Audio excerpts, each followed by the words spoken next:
ബൈബിളിൻ്റെ മാത്രം പ്രത്യേകത ഇത് ദൈവവചനമാണ് എന്ന് എങ്ങനെയാണ് പറയുക? അത് തെളിവ് കൊടുക്കാൻ നമുക്കുണ്ട്. ഞാൻ ഇസ്ലാമിക സഹോദരന്മാരായിട്ട് സംവാദം നടക്കുമ്പോൾ കൃപയാൽ അവരുടെ ചോദ്യങ്ങൾക്കൊക്കെ ഫലപ്രദമായി പ്രതികരിക്കാൻ മറുപടി പറയാൻ കഴിഞ്ഞിട്ടുണ്ട്. വീഡിയോ കണ്ടാൽ നിങ്ങൾക്ക് മനസ്സിലാവും. അതുകൊണ്ടാണ് ജനാബ് MM അക്ബർ എന്ന അവരുടെ സംവാദകൻ തന്നെ 2 വർഷമായിട്ട് ഫീൽഡിലില്ല. അവരെ ചില സ്ഥലങ്ങളിൽ പോസ്റ്റർ കൊണ്ടൊട്ടിക്കും, ഇസ്ലാം വെല്ലുവിളിക്കുന്നു, സംവാദത്തിന് തയ്യാറാകുന്നൊക്കെ. നമ്മുടെ ആൾക്ക് ആദ്യം ഒരു ഭയമായിരുന്നു. ഞങ്ങൾ എറണാകുളത്തും പരിസര പ്രദേശങ്ങളിലുമൊക്കെ ഇതിൻ്റെ താഴെ പോസ്റ്റർ ഒട്ടിച്ചു, സ്നേഹബുദ്ധിയാൽ ആ വെല്ലുവിളി ഞങ്ങൾ സ്വീകരിക്കുന്നു. തൊട്ട് താഴെ ഒട്ടിച്ചു കൊടുക്കും. നമ്മൾ പ്രോഗ്രാം അറേഞ്ച് ചെയ്തിട്ട് ക്ഷണിച്ചു, അവർ വരാതായി. മറ്റൊരു കാര്യം കൂടി, ഇനിയിപ്പോൾ അങ്ങനൊരു പ്രോഗ്രാം ഒന്നും അവർ നടത്തില്ല. കാരണം ഖുർആൻ പഠിച്ച ആയിരക്കണക്കിന് കുട്ടികൾ നമ്മുടെ കൂടെ നിന്ന് എഴുന്നേറ്റു. ഞാനതുകൊണ്ട് പറയാറുണ്ട്, ഇപ്പോൾ ഇതിനൊന്നും നമ്മളൊന്നും ആവശ്യമില്ല മറുപടി പറയാൻ. കൊച്ചു കുട്ടികൾ ഒരിക്കൽ ഞങ്ങളൊരു 4-5 പേര് ഒരു പ്ലാറ്റ്ഫോമിൽ നിർത്തിയിട്ട് ഞാൻ പറഞ്ഞു, നിങ്ങളുടെ ഏത് പണ്ഡിതനെയും കൊണ്ടുവരിക, ഇതിലിഷ്ടപ്പെട്ട ഒരാളെ നിങ്ങൾ വിളിക്കുക. ഈ കബഡി കളി എന്നൊക്കെ പറയുന്ന പോലെ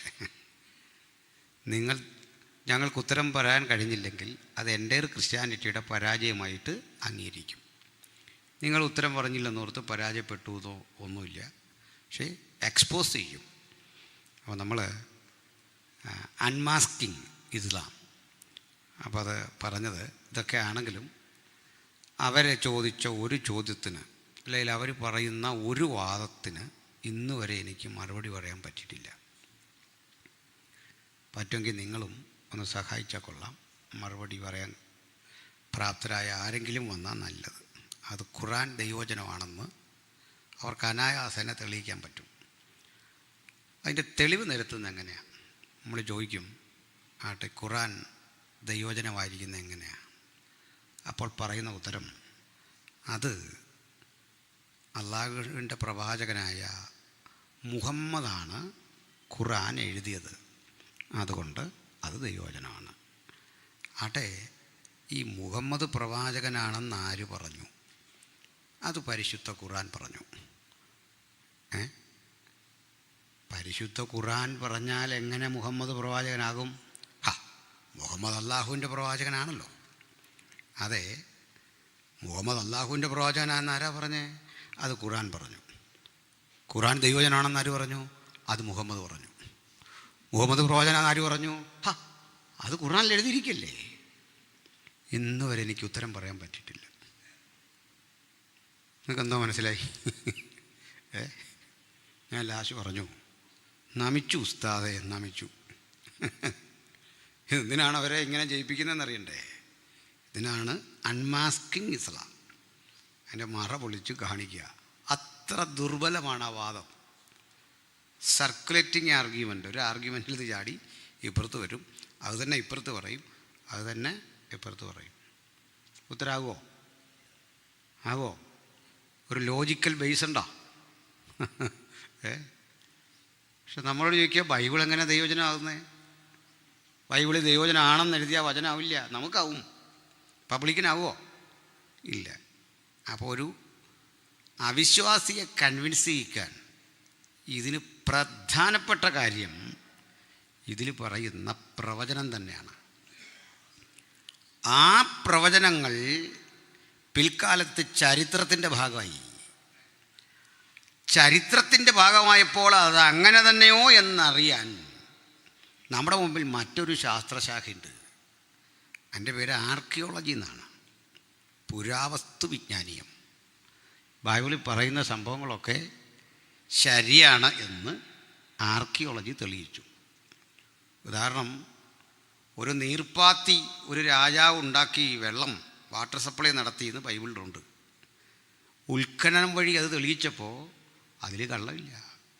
അപ്പോൾ ഇതിൽ പറഞ്ഞ സംഭവങ്ങളും വിശദീകരിച്ച വസ്തുതകളുമെല്ലാം ചരിത്രത്തോട് നീതി പുലർത്തുന്നതാണ്. അല്ല, ഇതിൽ പറയുന്ന കാര്യങ്ങൾക്ക് അമാനുഷികതയില്ല.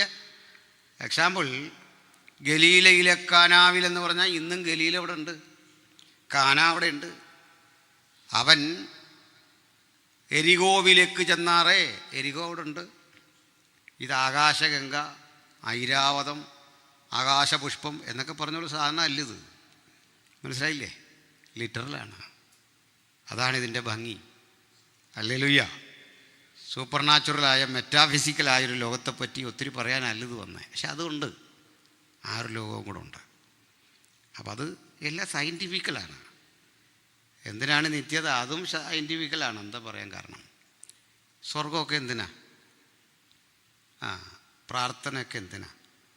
ലിമിറ്റേഷൻസിനെ ഓവർകം ചെയ്യാനാണ് നിത്യത, അല്ലേ? നമുക്ക് ലിമിറ്റേഷൻസ് ഉണ്ട്. പ്രായമാകുമ്പോൾ നമുക്ക് ക്രമേണ മരിക്കും. അത് ലിമിറ്റേഷനാണ്. ആ ലിമിറ്റേഷനെ ഓവർകം ചെയ്യണം. അതിനാണ് നിത്യത. ഒത്തിരി വിശദീകരണങ്ങൾ ഫിലോസഫിക്കലി എക്സ്പ്ലെയിൻ ചെയ്യാൻ പറ്റും.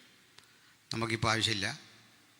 കുറേ പേരൂടെ വരും എന്ന പ്രതീക്ഷയിലാണ് ഒരു മുഖവുര ഈ വിധത്തിൽ പറഞ്ഞേ. മനസ്സിലാവുന്നുണ്ടോ? നമുക്ക് ബാക്കിയിലേക്ക് കിടക്കാം. ഈ യേശുവിൻ്റെ പ്രവചനം നിറവേറി, ദേവാലയം തകർന്നു. അപ്പോൾ ഈ ജൂതന്മാർ ജെറുസലേം വിട്ടുപോയി. പലസ്തീനിലൊക്കെ ഉണ്ട്. അവർ ദുഃഖിതരും വ്രണിതഹൃദയരും ഒക്കെ ആയിട്ട് അവിടെ ജീവിക്കുമ്പോൾ ഇവരെ പൊതുവെ ടെററിസ്റ്റുകളായി മുദ്രകുത്തി, അവരെ കുഴപ്പക്കാരായിട്ട് മുദ്രകുത്തി, മോശം മനുഷ്യരായി മുദ്രകുത്തി. അങ്ങനെ ഒന്ന് 50 കൊല്ലം കൂടി കഴിഞ്ഞു. കൃത്യം പറഞ്ഞ AD 125. അപ്പോഴേക്ക് ക്രിസ്ത്യാനിറ്റി ജെറുസലേം വിട്ടങ്ങ് എക്സ്പാൻഡ് ചെയ്തു. അവിടെ ഉള്ള ജൂതന്മാരെ രാജ്യം ഭരിക്കുന്ന ഹദ്രിയൻ എന്നൊരു ചക്രവർത്തി, ഇനിമേൽ ഒരു യഹൂദനും ജെറുസലേമിലെന്നല്ല പാലസ്തീനിലെങ്ങും കാണാൻ പാടില്ല, നിങ്ങൾ ഇവിടുന്ന് പോകണം. അങ്ങനെ ജൂതനെ തെറിപ്പിച്ചു. ചരിത്രത്തിൽ ആദ്യമായി നാമത്തിന് പോലും പേരിന് പോലും ജൂതനില്ലാത്ത ഒരു ഇസ്രയേൽ അല്ലെങ്കിൽ പാലസ്തീനിയ രൂപപ്പെട്ടു. അങ്ങനെ ജൂതന്മാർ ചിതറി ലോകം മുഴുവൻ.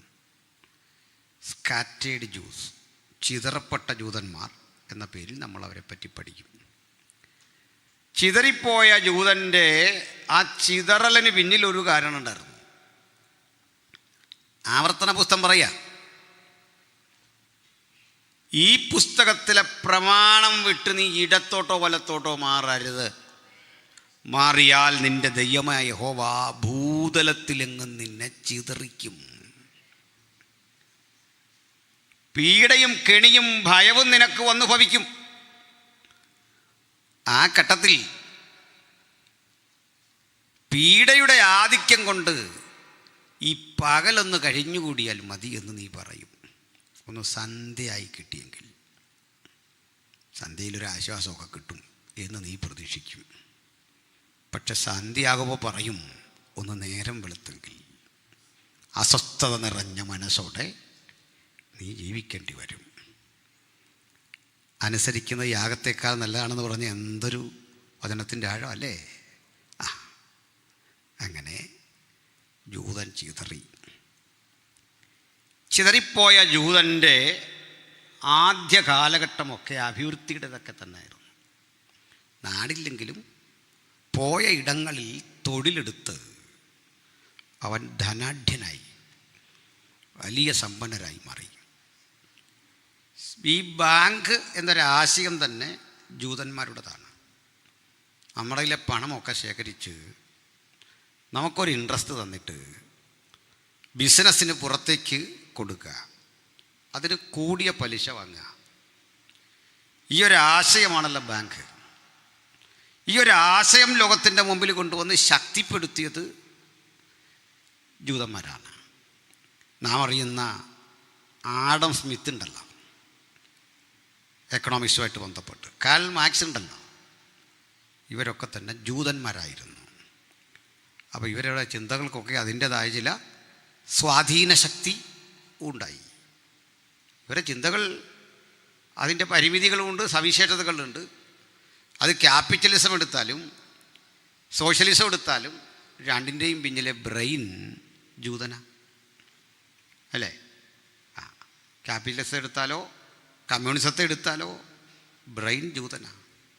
ഒരു ജൂവിഷ് കോൺട്രിബ്യൂഷനാണ് അത്. ആ രണ്ടാശയങ്ങളും ആ രണ്ട് ചിന്താധാരകളും അവർക്കിടയിൽ നിന്ന് വന്നു. സമ്പത്തിൻ്റെ വ്യവഹാരങ്ങളുടെ മേധാവിത്വം ജൂതൻ്റെയാണ്. അങ്ങനെ പോയിടത്തെല്ലാം സമ്പന്നനായ ജൂതന് ഒരു ഘട്ടം കഴിഞ്ഞപ്പോൾ ഒരു തിരിച്ചടി. എൻ്റെ കാരണം നമ്മുടെ നാട്ടിൽ വന്ന ജൂതൻ നമ്മുടെ പണം ശേഖരിച്ചിട്ട് സമ്പന്നനായി മാറിയിട്ട് നമുക്ക് പണം പലിശയ്ക്ക് തന്ന് സീസ് ചെയ്ത് ജപ്തി ചെയ്ത് നമുക്കുള്ളതെല്ലാം പിടിച്ചെടുത്ത് നാട്ടുകാരൻ ഈ ജൂതൻ്റെ അധികാരത്തിൻ്റെ കീഴിലേക്ക് അമരുന്നു എന്ന ഒരു ബോധം മനുഷ്യർക്കുണ്ടായിട്ട് ഒരു ജൂത വിരോധം ഇവർക്കിടയിലേക്ക് ആളിക്കത്തിക്കാൻ ആളുകൾ ശ്രമം നടത്തി. ഞാൻ സമയക്കുറവുകൊണ്ട് ഇടയ്ക്കുള്ളതെല്ലാം വിടുകയാണ്. അതിൽ ഏറ്റവും അധികം സമയം ചെലവഴിച്ചത് ഹിറ്റ്ലറും മുസോളിനിയൊക്കെ ആയിരുന്നു. ബെനിറ്റോ മുസോളിനിയും ഹിറ്റ്ലറും സർചക്രവർത്തിമാരും ഒക്കെ ജൂതവിരുദ്ധ ആശയങ്ങൾ പ്രചരിപ്പിച്ചു. എന്തിന്? കാത്തലിക്സ് ജൂതവിരുദ്ധാശയങ്ങൾ പ്രചരിപ്പിച്ചു. ഈവൻ പ്രൊട്ടസ്റ്റൻ്റുകൾ പോലും ജൂതവിരോധം ആളിക്കത്തിച്ചു. ആ ചരിത്രം കാണാതിരിക്കരുത്. പോയിടത്തെല്ലാം ജൂതനെ കാണുന്നത് ക്രിസ്തുവിനെ ക്രൂശിച്ച ആളല്ലേ നീ ശപിക്കപ്പെട്ടവനാ, നിന്നോട് ഇടപെടുന്നത് കൊണ്ടൊക്കെ ശാപം ഉണ്ടാകും. അങ്ങനെ ജൂതൻ ലോകത്തിൻ്റെ പലയിടങ്ങളിൽ ചിതറിയ ജൂതൻ്റെ ആദ്യഘട്ട അഭിവൃദ്ധി കഴിഞ്ഞ് രണ്ടാം ഘട്ടം പടിയിറക്കം ആരംഭിക്കുക. പീഡനത്തിൻ്റെ വഴിയിലൂടെ അവർ കടന്നുപോയി. ആ പീഡന മുറകൾ പലതും അതിഭീകരമായിരുന്നു. ആ പീഡനങ്ങൾക്ക് നേതൃത്വം കൊടുത്തത് സർചക്രവർത്തിമാരും അതുപോലെ നമ്മളറിയുന്ന ഹിറ്റ്ലറും മുസോളിനിയും ഒക്കെ ആയിരുന്നു. ക്രൂര പീഡ. ആ പീഡയ്ക്ക് പല കാരണങ്ങൾ അവർ കണ്ടെത്തി. ജൂതനോടുള്ള ജന്മസിദ്ധമായ വിരോധം പറഞ്ഞ് പ്രചരിപ്പിച്ചു. ജൂതനാണ് മറുവശത്തെങ്കിൽ അവൻ കൊള്ളൂലാത്തവനാണ്, ക്രിമിനലാണെന്നൊരു മുദ്ര കുത്തി. യൂറോപ്പിലെ ജർമ്മനിയിലെ പല കടകൾക്ക് മുമ്പിൽ എഴുതി വെച്ചു, ഞങ്ങൾക്ക് ജൂതന്മാരുമായി ഇടപാടില്ല, ജൂതന്മാർക്ക് പ്രവേശനമില്ല. ഇനി ഒരു ജൂതന് വാഹനത്തിൽ യാത്ര ചെയ്യണോ? തദ്ദേശവാസികളായ അവസാനത്തെ ആളും കയറി എന്ന് ഉറപ്പായെങ്കിലേ ജൂതന് കയറാൻ പറ്റൂ. കയറിയാൽ ഇരട്ടി പണം കൊടുക്കണം. സീറ്റ് പെട്ടെന്ന് നാട്ടുകാർ വന്ന് ഒഴിഞ്ഞു കൊടുക്കണം. അവൻ അനീതിയെ ചോദ്യം ചെയ്താൽ പറയും, ബിക്കോസ് യു ആർ എ ജൂ. ഇവിടെ യാത്ര ചെയ്യണോ? ഇതാ നിയമം. ജൂത വിദ്യാർത്ഥികളോട് കാട്ടിയ അവഗണന ക്രൂരമായിരുന്നു. അവരത്ര പഠിപ്പുള്ളവരായിരുന്നാലും പറയും, നിങ്ങൾ കോപ്പി അടിക്കും, നിങ്ങൾ അങ്ങനെയുള്ള മനുഷ്യരാ, വഞ്ചനയാണ് നിങ്ങളുടെ അടിസ്ഥാനം. അതുകൊണ്ട് ഈ ജൂതരുടെ വിദ്യാർത്ഥികളെ പിൻനിരയിലിരുത്തുകയും അവഹേളിക്കുകയും അവരുടെ റിസൾട്ടുകളിൽ അവിശ്വസനീയത പ്രചരിപ്പിക്കുകയും ഒക്കെ ചെയ്തു. അതുമാത്രമല്ല, ഈ ജൂതന്മാരുമായുള്ള ഇടപാടിൽ നാട്ടുകാരും ജൂതനും തമ്മിൽ തർക്കമുണ്ടായാൽ, പ്രത്യേകിച്ച് വ്യവഹാര കോടതികളിൽ പോലും നീണ്ട ചർച്ചയില്ല. എതിർവശത്ത് ജൂതനെങ്കിൽ നീ കുറ്റവാളിയാണെന്ന് ഉറപ്പാണ്. ക്രിമിനൽ കേസുകളിൽ പിടിക്കപ്പെടുന്ന ജൂതന്മാർക്കൊരു ശിക്ഷയുണ്ടാകും. അത് ജർമ്മനിയിൽ അവർക്കൊരു മഞ്ഞ നിറമുള്ള ടീഷർട്ട് കൊടുക്കും. അത് നല്ലതാണല്ലേ. നമ്മളെ ക്രിമിനൽ കേസിൽ പിടിച്ച ഉടനെ ഒരു ടീഷർട്ട്, ഈ ടീഷർട്ടിൽ ഒരു ചുവന്ന നക്ഷത്രം വരയ്ക്കും. പിന്നെ അയാൾക്ക് ആജീവനാന്തം ഇതേ ഇടാൻ പറ്റൂ, വേറെ വസ്ത്രവും ധരിക്കാൻ പറ്റില്ല. ഇതാണ് അയാളുടെ ഇനിയുള്ള ജീവിതം. ഈ ടീഷർട്ട് ധരിച്ച ജൂതനെ കണ്ടാൽ നിങ്ങൾ മനസ്സിലാക്കിക്കൊള്ളണം, ക്രിമിനലാ. സ്ത്രീകൾ മാറോടുന്നു, പുരുഷന്മാരവനെങ്ങനെ നോക്കും.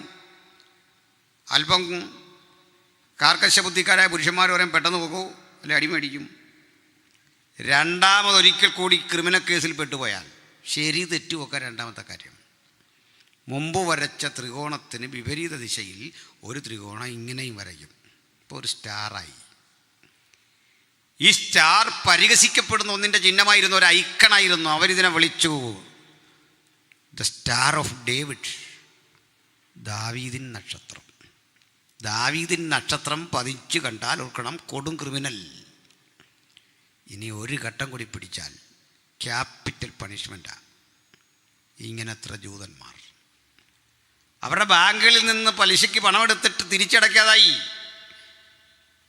മുഷ്കുപയോഗിച്ച് അവനെ ഒതുക്കാൻ ശ്രമിച്ചു. ചിലപ്പോഴൊക്കെ ജൂതൻ അവസരം കിട്ടുമ്പോൾ തിരിച്ചു മടിച്ചു. നാച്ചുറലാണ്, സ്വാഭാവികമാണല്ലോ. ഈ ഒരു ഘട്ടം കൂടി കഴിഞ്ഞു.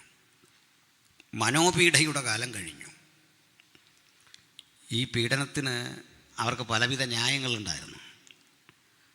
അത് ഹിറ്റ്ലർ പറഞ്ഞ ന്യായം, ഈ ഒന്നാം ലോക മഹായുദ്ധകാലത്ത് തങ്ങൾ തോൽക്കാൻ പ്രധാന കാരണം ജൂതന്മാരും കമ്മ്യൂണിസ്റ്റുകളുമാണ്.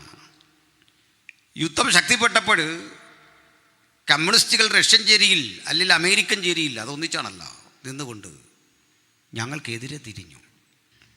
ജൂതനും ഇതുപോലെ ചെയ്തു. അവരുടെ ബാങ്കുകൾ പണം തന്നില്ല, ആയുധം വാങ്ങാൻ വയ്യ, പടയാളികൾക്ക് ഷൂസ് വാങ്ങാൻ പോലും പണമില്ലാതെ വിഷമിച്ചു.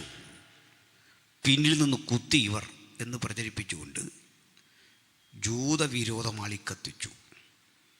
ഹിറ്റ്ലർ കൊന്നൊടുക്കിയ മനുഷ്യരുടെ കണക്ക് 1,110,00,000 പേരെയാണ്.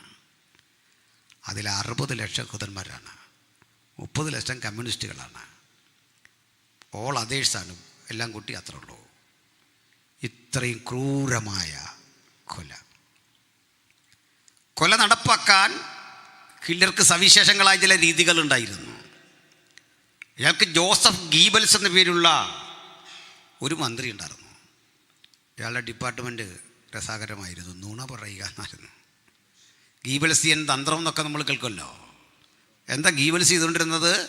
നുണ പറയുക, പലവട്ടം പറയുക, ആവർത്തിച്ച് പറയുക. അങ്ങനെ കുറേ പറഞ്ഞു കഴിയുമ്പോൾ ഏത് നുണയും ശരിയാവും. പരീക്ഷിച്ച് കളയരുത്. ഇങ്ങനെ ഗീബൽസ് നുണ പ്രചരിപ്പിച്ചു ഇവർക്കെതിരെ. വർഗീയ കലാപങ്ങൾ ആളിക്കത്തിച്ചു. സമൂഹത്തിൽ എന്ത് തെറ്റ് നടന്നാലും അത് ജൂതന്മാരുടെ പേരിലാക്കും. അങ്ങനെ അന്നൊന്ന് ജൂതന്മാരായ മനുഷ്യരോട് ചെയ്ത ചില നരകതുല്യ പീഡകളുണ്ടായിരുന്നു. അതിൽ ചിലത് പറയാം. ഇതുപോലുള്ള ഓഡിറ്റോറിയങ്ങൾ ഇത് ഹിറ്റ്ലർ എടുത്തു. തിയേറ്ററുകളാണ്. ഇതിനുള്ളിൽ ഒരു 2000 പേർക്ക് ഇരിക്കാമെന്ന് കരുതുക. 2000 പേരെ ഉൾക്കൊള്ളിക്കാൻ കഴിയുന്ന ഇടത്തേക്ക് 10,000 പേരെ തിക്കി തിരക്കി കയറ്റും. എല്ലാ കഥവും അടയ്ക്കും. ചില കിളിവാതിലുകൾ തുറന്നിട്ട് ഇതിലേക്ക് രാസവസ്തുക്കൾ, ക്ലോറിൻ വാതകമടക്കം പമ്പ് ചെയ്യും. ഇത് ശ്വസിക്കുന്ന മനുഷ്യർക്ക് വീണ് മരിക്കാൻ പോലും കഴിയാതെ ആന്തരിക അവയവങ്ങൾ ദ്രവിച്ചുരുകി 2-3 മിനിറ്റിനുള്ളിൽ നിന്ന് മരിക്കും. കാരണം വീഴാനിടയില്ല. ഇങ്ങനെയുള്ള ശവശരീരങ്ങൾ പെറുക്കാൻ വരുന്നതും നിത്യപ്രവർത്തിക്കുന്ന വണ്ണം റിക്രൂട്ട് ചെയ്തെടുത്ത ജൂത തൊഴിലാളികളാണ്. ഉരുളക്കിഴങ്ങ് സൂപ്പും ഒരു ബ്രെഡും ഒക്കെ കൊടുത്ത് ആളുകൾ കൊണ്ട് പണിയെടുപ്പിക്കുക. ഈ തോളിലേറ്റിക്കൊണ്ടു പോകുന്ന ശവശരീരം തൻ്റെ സമശിഷ്ടങ്ങളിൽപ്പെട്ട ജൂതൻ്റെയാണ് എന്നറിഞ്ഞിട്ടും ചാട്ടവാറടി ഭയന്നുകൊണ്ട് ഈ ബോഡി കൊണ്ടില്ലും. അടുത്തൊരു സെഷനുണ്ട്. ഈ കുപ്പായമൊക്കെ ഊരി അത് സോർട്ട് ചെയ്യുക. അടുത്തൊരു സെഷനുണ്ട്, ഇതൊക്കെ വാഷ് ചെയ്യുക. അടുത്തത് തേച്ച് ഇസ്തിരിയിട്ട് വൃത്തിയാക്കി വീണ്ടും വിപണിയിൽ വിൽക്കുക, അതിനുവേണ്ടി കൊടുക്കുക. വാച്ചും മാലയും കമ്മലുമൊക്കെ അഴിച്ച് ഇങ്ങനെ സോർട്ട് ചെയ്യും. അതൊക്കെ സർക്കാരിൻ്റെ മുതല. എന്തിന് വാ തുറന്ന് നോക്കിയിട്ട് സ്വർണ്ണപ്പല്ലുകളുണ്ടെങ്കിൽ അതുപോലും പറിച്ചെടുക്കും. തീർന്നില്ല. ഈ ശവശരീരം വാഗണുകളിൽ കയറ്റി ദൂരെയുള്ള ക്യാമ്പുകളിൽ കൊണ്ടിട്ട് ചുട്ടുകരിക്കും. ചുട്ട് കത്തിച്ച് അവിടെ നിന്ന് ശേഖരിക്കുന്ന കൊഴുപ്പ് സോപ്പുണ്ടാക്കി വിപണിയിൽ കൊണ്ട് വിൽക്കും. വീണ്ടും അവിടെ നിന്ന് രൂപപ്പെടുന്ന ചാരമില്ലേ, അത് വളമാക്കി മാറ്റും. ഇതൊരു വലിയ വിപണിയായിരുന്നു. എത്ര മനുഷ്യരെ ഹിറ്റ്ലർ ഇങ്ങനെ കൊന്നു. സമയക്കുറവുകൊണ്ട് എല്ലാം പറയുന്നില്ല. ഭീകരമെന്ന് വിശേഷിപ്പിക്കാൻ പറ്റൂ. വലിച്ചു കെട്ടിയ മുള്ളുകമ്പിക്കിടയിലൂടെ മനുഷ്യരെ നഗ്നരാക്കി ഓടിക്കും. അതിവേഗത്തിൽ ഓടുമ്പോൾ മറുവശത്ത് നിന്ന് നായ്ക്കളെ കെട്ടഴിച്ചു വിടും. നായ്ക്കൾ അവരെ കടിക്കാൻ ഓടി വരുമ്പോൾ ഈ ഇരുമ്പ് കമ്പിയിലേക്ക് മുള്ളുവേലിയിലേക്ക് പിടിക്കുമ്പോൾ അതുവഴി വൈദ്യുതി കടത്തിവിടും. ഷോക്കടിച്ചും മാംസം പറഞ്ഞ് അതിൽ പറ്റിപ്പിടിച്ചുമൊക്കെ ആളുകൾ മരിക്കും. മരണം ഒരു നിത്യസംഭവം. അങ്ങനെ നേരം വെളുക്കുമ്പോൾ രാത്രിയായെങ്കിൽ, രാത്രിയാകുമ്പോൾ നേരം വെളുത്തെങ്കിൽ കൊള്ളായിരുന്നു എന്നവർ ധരിക്കും. സ്ത്രീകളെയും മറ്റും ഹിറ്റ്ലർ ഉപദ്രവിച്ച രീതി ഒരു പൊതുജന സമക്ഷം വിവരിച്ചുകൂടാ. ചിലത് മാത്രം പറയാം. ഭീകര ഗർഭവതികളായ സ്ത്രീകളുടെ ഉദരം പിളർന്ന് ഗർഭസ്ഥ ശിശുക്കളെ പുറത്തെടുക്കും. അവയെ ഉടച്ചു പരുവപ്പെടുത്തി ലിക്വിഡ് ഉണ്ടാക്കി അതിൽ നിന്ന് സൗന്ദര്യവർദ്ധക വസ്തുക്കളുണ്ടാക്കി വിപണിയിൽ വിറ്റു ഹിറ്റ്ലർ. നമുക്കറിയാം, മാരക രോഗങ്ങൾ മനുഷ്യന് വന്നാൽ ആ വൈറസുകളെ എലികളിൽ, കുരങ്ങുകളിൽ, കുതിരകളിലൊക്കെ കുത്തിവെച്ചാണ് വാക്സിനുകൾ വികസിപ്പിക്കുന്നതും പരീക്ഷണമൊക്കെ നടക്കുന്നത്. ഹിറ്റ്ലറുടെ കാലത്ത് ജർമ്മനിയിൽ നടന്നെന്താണ്? ജീവനുള്ള മനുഷ്യനെ, കുട്ടികളെ അടക്കം ഇത്തരം സ്ഥലങ്ങളിലേക്ക് കിടത്തി, കട്ടിലിൽ കിടത്തി ബെൽറ്റ് ഒക്കെ മുറുക്കിയ ശേഷം ഇവരുടെ ശരീരം പഠനവസ്തുവാക്കി യാതൊരു തരം മരുന്നും കൊടുത്ത് മരവിപ്പിക്കാതെ ജീവനോടെ ശരീരം കീറും. കൊച്ചുകുട്ടികളല്ലേ ശരീരത്തിലേക്ക് മാരക രോഗങ്ങളുടെ അണുക്കളെ കുത്തി, പ്ലേഗ്, വസൂരി ഇതൊക്കെ കുത്തി കുഞ്ഞുങ്ങളെ രോഗികളാക്കി അവിടെ കിടത്തി പരിശോധന നടത്തി പഠിച്ചു. ഇതൊന്നും അധികം ദൂരെയല്ല പ്രിയപ്പെട്ടവരെ. ഇതൊക്കെയാ സമൂഹത്തിൽ നടന്ന്. ആ സഹനത്തിലൂടെയൊക്കെ വന്നവനാ ഇന്നത്തെ ജൂതൻ. അവനോട് നേരിടാൻ ചെല്ലുമ്പോഴേ നമുക്കും അറിയാം, അനുഭവങ്ങളിൽ നിന്ന് വന്നവനെ അങ്ങനെയൊന്നും തോൽപ്പിക്കാൻ ആർക്കും സാധിക്കില്ല. പെന്തക്കോസ്തിൻ്റെ പ്രവർത്തനങ്ങൾ ഇതിന് സമാനമായ വേദനകൾ കൂടിയ ലോകത്തിൻ്റെ 5 വൻകരകളിൽ ഇപ്പോഴും നടന്നുകൊണ്ടിരിക്കുന്നത്. കർത്താവിൻ്റെ ദാസനും യോച്ചാനും ഒക്കെ ചേർന്ന് കഴിഞ്ഞ ദിവസം രാത്രി പിരിയാൻ നേരം ഞങ്ങൾ ഇത്തരം ചില കാര്യങ്ങൾ പറഞ്ഞു. പക്ഷേ ഈ പീഡയുടെ നടുവിലും സന്തോഷകരമായൊരു വസ്തുതയുണ്ട്. ഇത്രയും കഴിഞ്ഞ 10-15 കൊല്ലത്തിനുള്ളിൽ ഇന്ത്യയിലെ ദൈവസഭ പ്രതീക്ഷയ്ക്കപ്പുറത്ത് വളർന്നു. ഇത്രയും ചർച്ച് ഗ്രോത്ത് നടന്നൊരു കാലഘട്ടമില്ല. ഞാൻ മനസ്സിലാക്കുന്നു, ഫിലദൽഫിയ സഭ നിരവധി മിഷണറിമാരെ സന്ധിക്കുന്നുണ്ട്. അതാണ് വേണ്ടത്. കുമ്പനാടിനെയും വലിയ ബിൽഡിങ് പണിയാനോ നമ്മുടെ നാട്ടിൽ മറ്റെന്തെങ്കിലും കാര്യത്തിനോ പണം ചിലവഴിക്കുന്നതിനപ്പുറത്ത് അർത്ഥവത്തായ ഒരു അനുഗ്രഹം ലഭിക്കാൻ നമ്മൾ ഇനി ചെയ്യേണ്ട ഒരു കാര്യം നോർത്ത് ഇന്ത്യൻ മിഷനെ സപ്പോർട്ട് ചെയ്യുക, സത്യസന്ധമായി പ്രവർത്തിക്കുന്നവരെ കണ്ടെത്തുക. കേരളത്തിലും മിഷൻ ആവശ്യമുണ്ട്. അതിനു വേണ്ടി പണിയെടുക്കുക, പ്രാർത്ഥിക്കുക, ചിലവിടുക. അവരർഹതപ്പെട്ടവരെന്ന് കണ്ട് തിരിച്ചറിഞ്ഞ് മോണിറ്റർ ചെയ്യാൻ ഒക്കെ സാധിക്കണം. യൂതന്മാരുടെ അവസ്ഥ അങ്ങനെ ഭീകരതയുടെ നടുവിലൂടെ കടന്നു പോകുമ്പോൾ ഈ 1-ാം ലോകമഹായുദ്ധം ശക്തിപ്പെട്ടു. ലോകം 2 ശാക്തിക ചേരികളായി നിൽക്കുക. സത്യം പറഞ്ഞാൽ ഇതിനൊന്നും ഈ ലോകമഹായുദ്ധമൊന്നും വിളിക്കാൻ പാടില്ല. അതാ പുതിയ ചരിത്ര നിഗമനം അങ്ങനെയാണ്. ലോകത്തിൽ എല്ലാ രാജ്യവും ഒന്നും അതിൽ പങ്കെടുത്തൊന്നുമില്ല. കുറേ പേര് നടത്തിയിട്ട് അതിന് ലോകമഹായുദ്ധം എന്ന് ആരോ പേരിട്ടു. നമ്മളും അങ്ങനെ അങ്ങ് പറയുക. അങ്ങനല്ലേ? എല്ലാവരും പങ്കെടുത്തോ? ഇല്ല, കുറേ രാജ്യങ്ങളേ ഉള്ളൂ. 2-ാം ലോകമഹായുദ്ധം അങ്ങനെ തന്നെ. ഈ യുദ്ധങ്ങളുടെ പേരുമൊക്കെ ഇടുന്നത് തന്നെ തെറ്റാണ്. എങ്ങനെ തെറ്റാകുന്നത്? ഞാൻ അടുത്ത കാലത്ത് പുറത്ത് പ്രസംഗിച്ചപ്പോൾ പറഞ്ഞ ഒരു കാര്യം, ശിപായി ലഹള എന്ന് പറഞ്ഞാൽ നമ്മൾ ഇന്ത്യക്കാർ സായിപ്പിനെതിരെ സമരം ചെയ്തപ്പോൾ സായിപ്പ് പട്ടാളത്തെ ഇറക്കി നമ്മളെ ഒതുക്കി. അതെങ്ങനെ ശിപായി ലഹളയാവും? മനസ്സിലായില്ല. നമ്മൾ സുവിശേഷം അറിയിക്കാൻ ഇവിടെ നിന്ന് പ്രസംഗിക്കുക, കുറേ എണ്ണം വന്ന് നമ്മളെ തല്ലിയാൽ സുവിശേഷ ലഹളയാവുമോ? ലഹള അവൻ്റെ പേരിൽ എഴുതണ്ടേ? ശരിയല്ലേ? ലഹള നടത്തിയവൻ്റെ പേരിലാണ് ലഹള എഴുതണ്ടേ. ഇത് നേരെ എല്ലാം തിരിച്ചാണ് കിടക്കുന്നത്. ചരിത്രത്തെ ഗവേഷകരെ കൊണ്ട് നിങ്ങൾ ഇനിയും വരുന്ന കാലത്ത് ഇതൊക്കെ തിരിച്ചിടണം. പോട്ടെ. അപ്പോൾ പറഞ്ഞത്, ഈ ലോകമഹായുദ്ധം എന്ന പേരിൽ 2 കൂട്ടർ എങ്കിലും വലിയ യുദ്ധമല്ലേ, ചേരി തിരിഞ്ഞ് നീക്കുക. അങ്ങനെ ചേരി തിരിഞ്ഞടിക്കുമ്പോൾ ഈ റഷ്യ അമേരിക്കയൊക്കെ ഒന്നിച്ചന്നു. ആ കൂടെ ഇപ്പുറത്ത് ജർമ്മനി, ഇറ്റലിയാണ് പ്രധാന എതിർകക്ഷികൾ. അവരെ വിളിച്ചു ആക്സിൽ പവർ, അച്ചുതണ്ട് ശക്തികൾ. മറ്റവരെ വിളിച്ചു അലയൻസ് പവർ, എന്തോ സഖ്യശക്തികളല്ലേ. അടിമൂത്തു. ഒരു ഘട്ടത്തിൽ മോസ്കോയ്ക്കടുത്ത് 25 കിലോമീറ്റർ അടുത്ത് വരെ ഹിറ്റ്ലർ പാഞ്ഞു നിന്നു. ആദ്യഘട്ടങ്ങളിലൊക്കെ ബ്രിട്ടനായിരുന്നു ജയം. അമേരിക്കയും ബ്രിട്ടനുമൊക്കെ അടങ്ങുന്ന ചേരി വിജയിച്ച് മുന്നേറുമ്പോൾ ആകസ്മികമായി ബ്രിട്ടൻ യുദ്ധത്തിൽ പരാജയം മണത്തു തുടങ്ങി. പരാജയം ക്രമാനുഗതമായി വന്നപ്പോൾ ഹിറ്റ്ലറുടെ ചേരി അടിച്ച് കയറി വരികയാണ്. ആ ഘട്ടത്തിൽ യുദ്ധം വിജയിക്കാൻ ഒരു വഴിയില്ല. കാരണം കനത്ത തണുപ്പ് വാർച്ചയ്ക്കുള്ളിൽ തങ്ങളുടെ പക്കലുള്ള സ്വാഭാവിക വെടിമരുന്നിന് ഇന്ധനക്ഷമത പോരാ, വിസ്ഫോടനക്ഷമത പോരാ എന്ന് വന്നപ്പോൾ മാഞ്ചസ്റ്റർ യൂണിവേഴ്സിറ്റിയിലെ ഒരു പ്രൊഫസർ സർ ചെയിംബേസ്മാൻ ഇവർക്ക് ഏറ്റവും നൂതനമായ യുദ്ധ സാങ്കേതിക വിദ്യകൾ കൊടുത്തു. TNT ഒന്നുമല്ല. ഈ യുദ്ധ സാങ്കേതിക വിദ്യകൾ കൊടുക്കുന്നതിന് പകരമായി വെയ്സ്മാൻ്റെ അടുത്ത് ചോദിച്ചത് എത്ര കോടി ഡോളർ വേണമെന്നാണ്. വെയ്സ്മാൻ പറഞ്ഞു, ഡോളറൊന്നും വേണ്ട.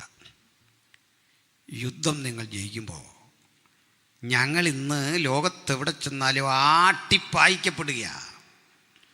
ഞങ്ങൾക്ക് ജീവിക്കാൻ പാകത്തിന് ഒരു സ്ഥലം നിങ്ങൾ തരണം. കാരണം ലോകത്ത് ഇല്ലെന്നിടത്തെല്ലാം പീഡിപ്പിക്കപ്പെടുകയാണ്, ആക്രമിക്കപ്പെടുകയാണ്.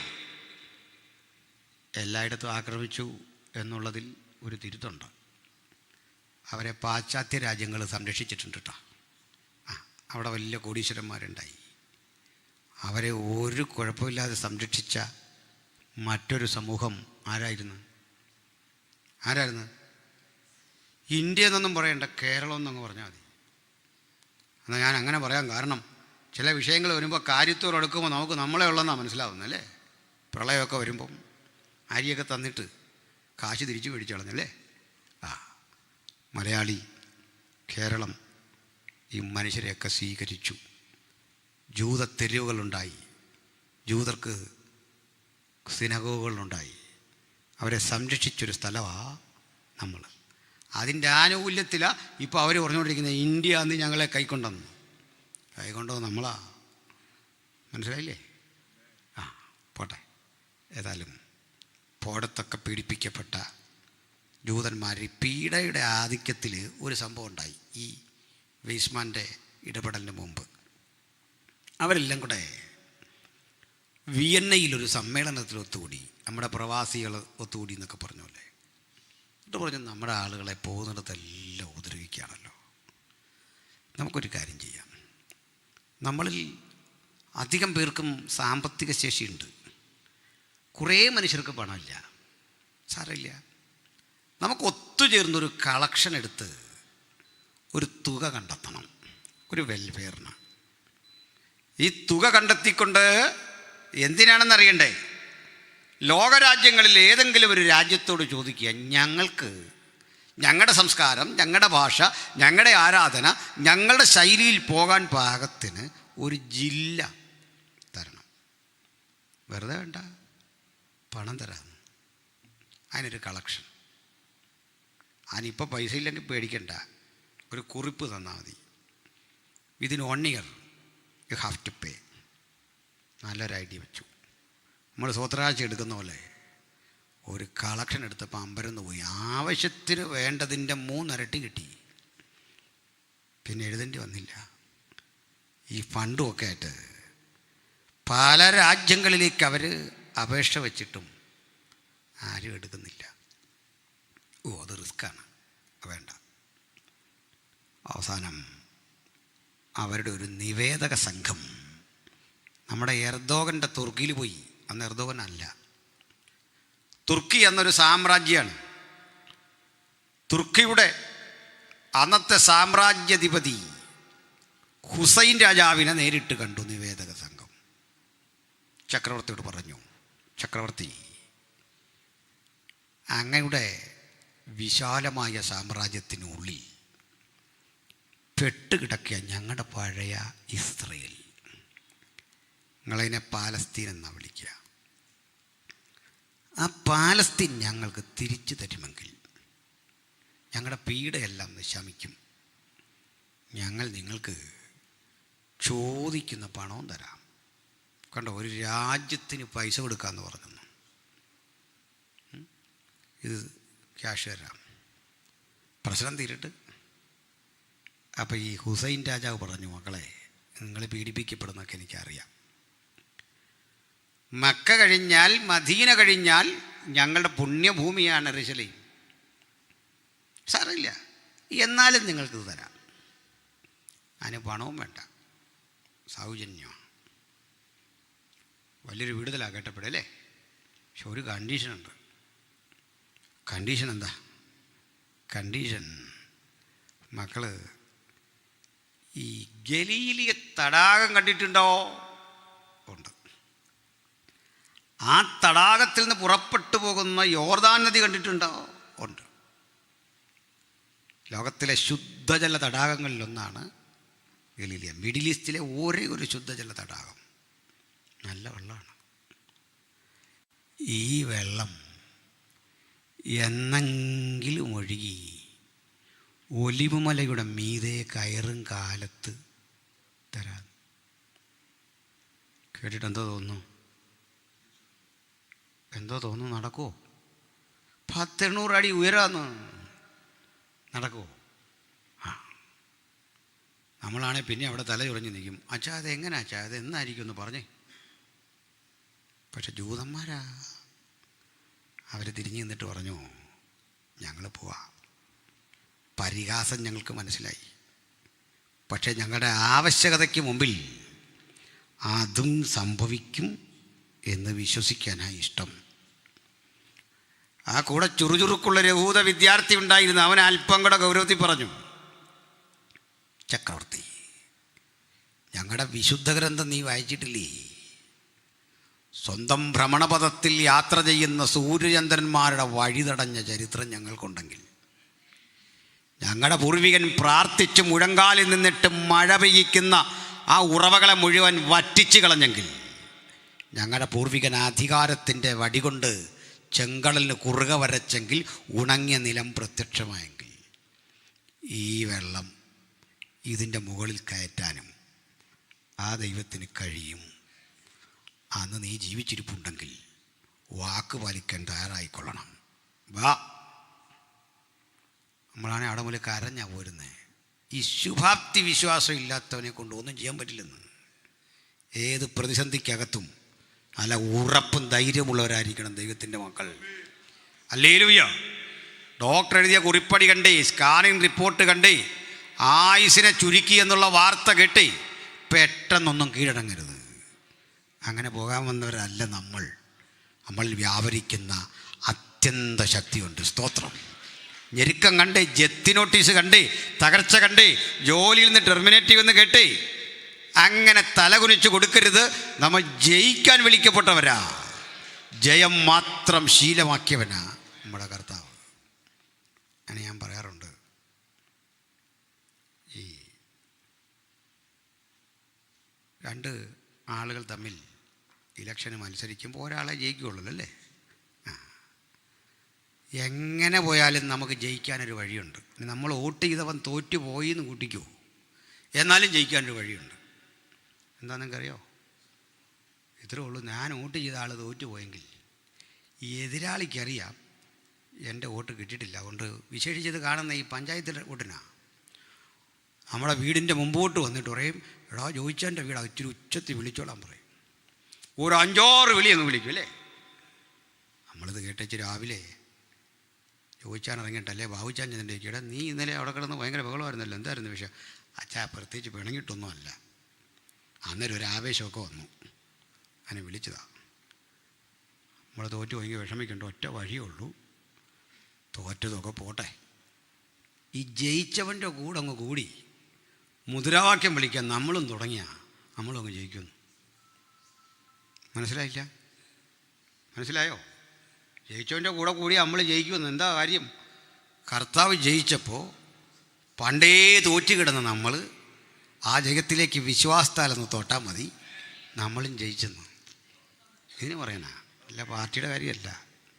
ഇതുവരെ തോൽവി മാത്രം ജീവിതത്തിൽ, കയ്പ് മാത്രം ജീവിതത്തിൽ, അസ്വസ്ഥത മാത്രം ജീവിതത്തിൽ, പുറമേ ചിരിക്കുമ്പോഴും അകം മുഴുവൻ നീറുന്ന 100,000 ആശങ്കകളുടെ നടുവിലാണെങ്കിലും ഇതാ ജയാളിയായവൻ, അജയ്യനായവൻ, ജയം ശീലമാക്കിയവൻ, മരണത്തിൻ്റെ മുമ്പിൽ അടിപതറാത്തവൻ നമ്മുടെ കൂടെയുണ്ടെന്നുള്ള ബോധം അത് നമുക്ക് നല്ല ബലം തരട്ടെ, അത് നമുക്ക് നല്ല ശക്തി തരട്ടെ.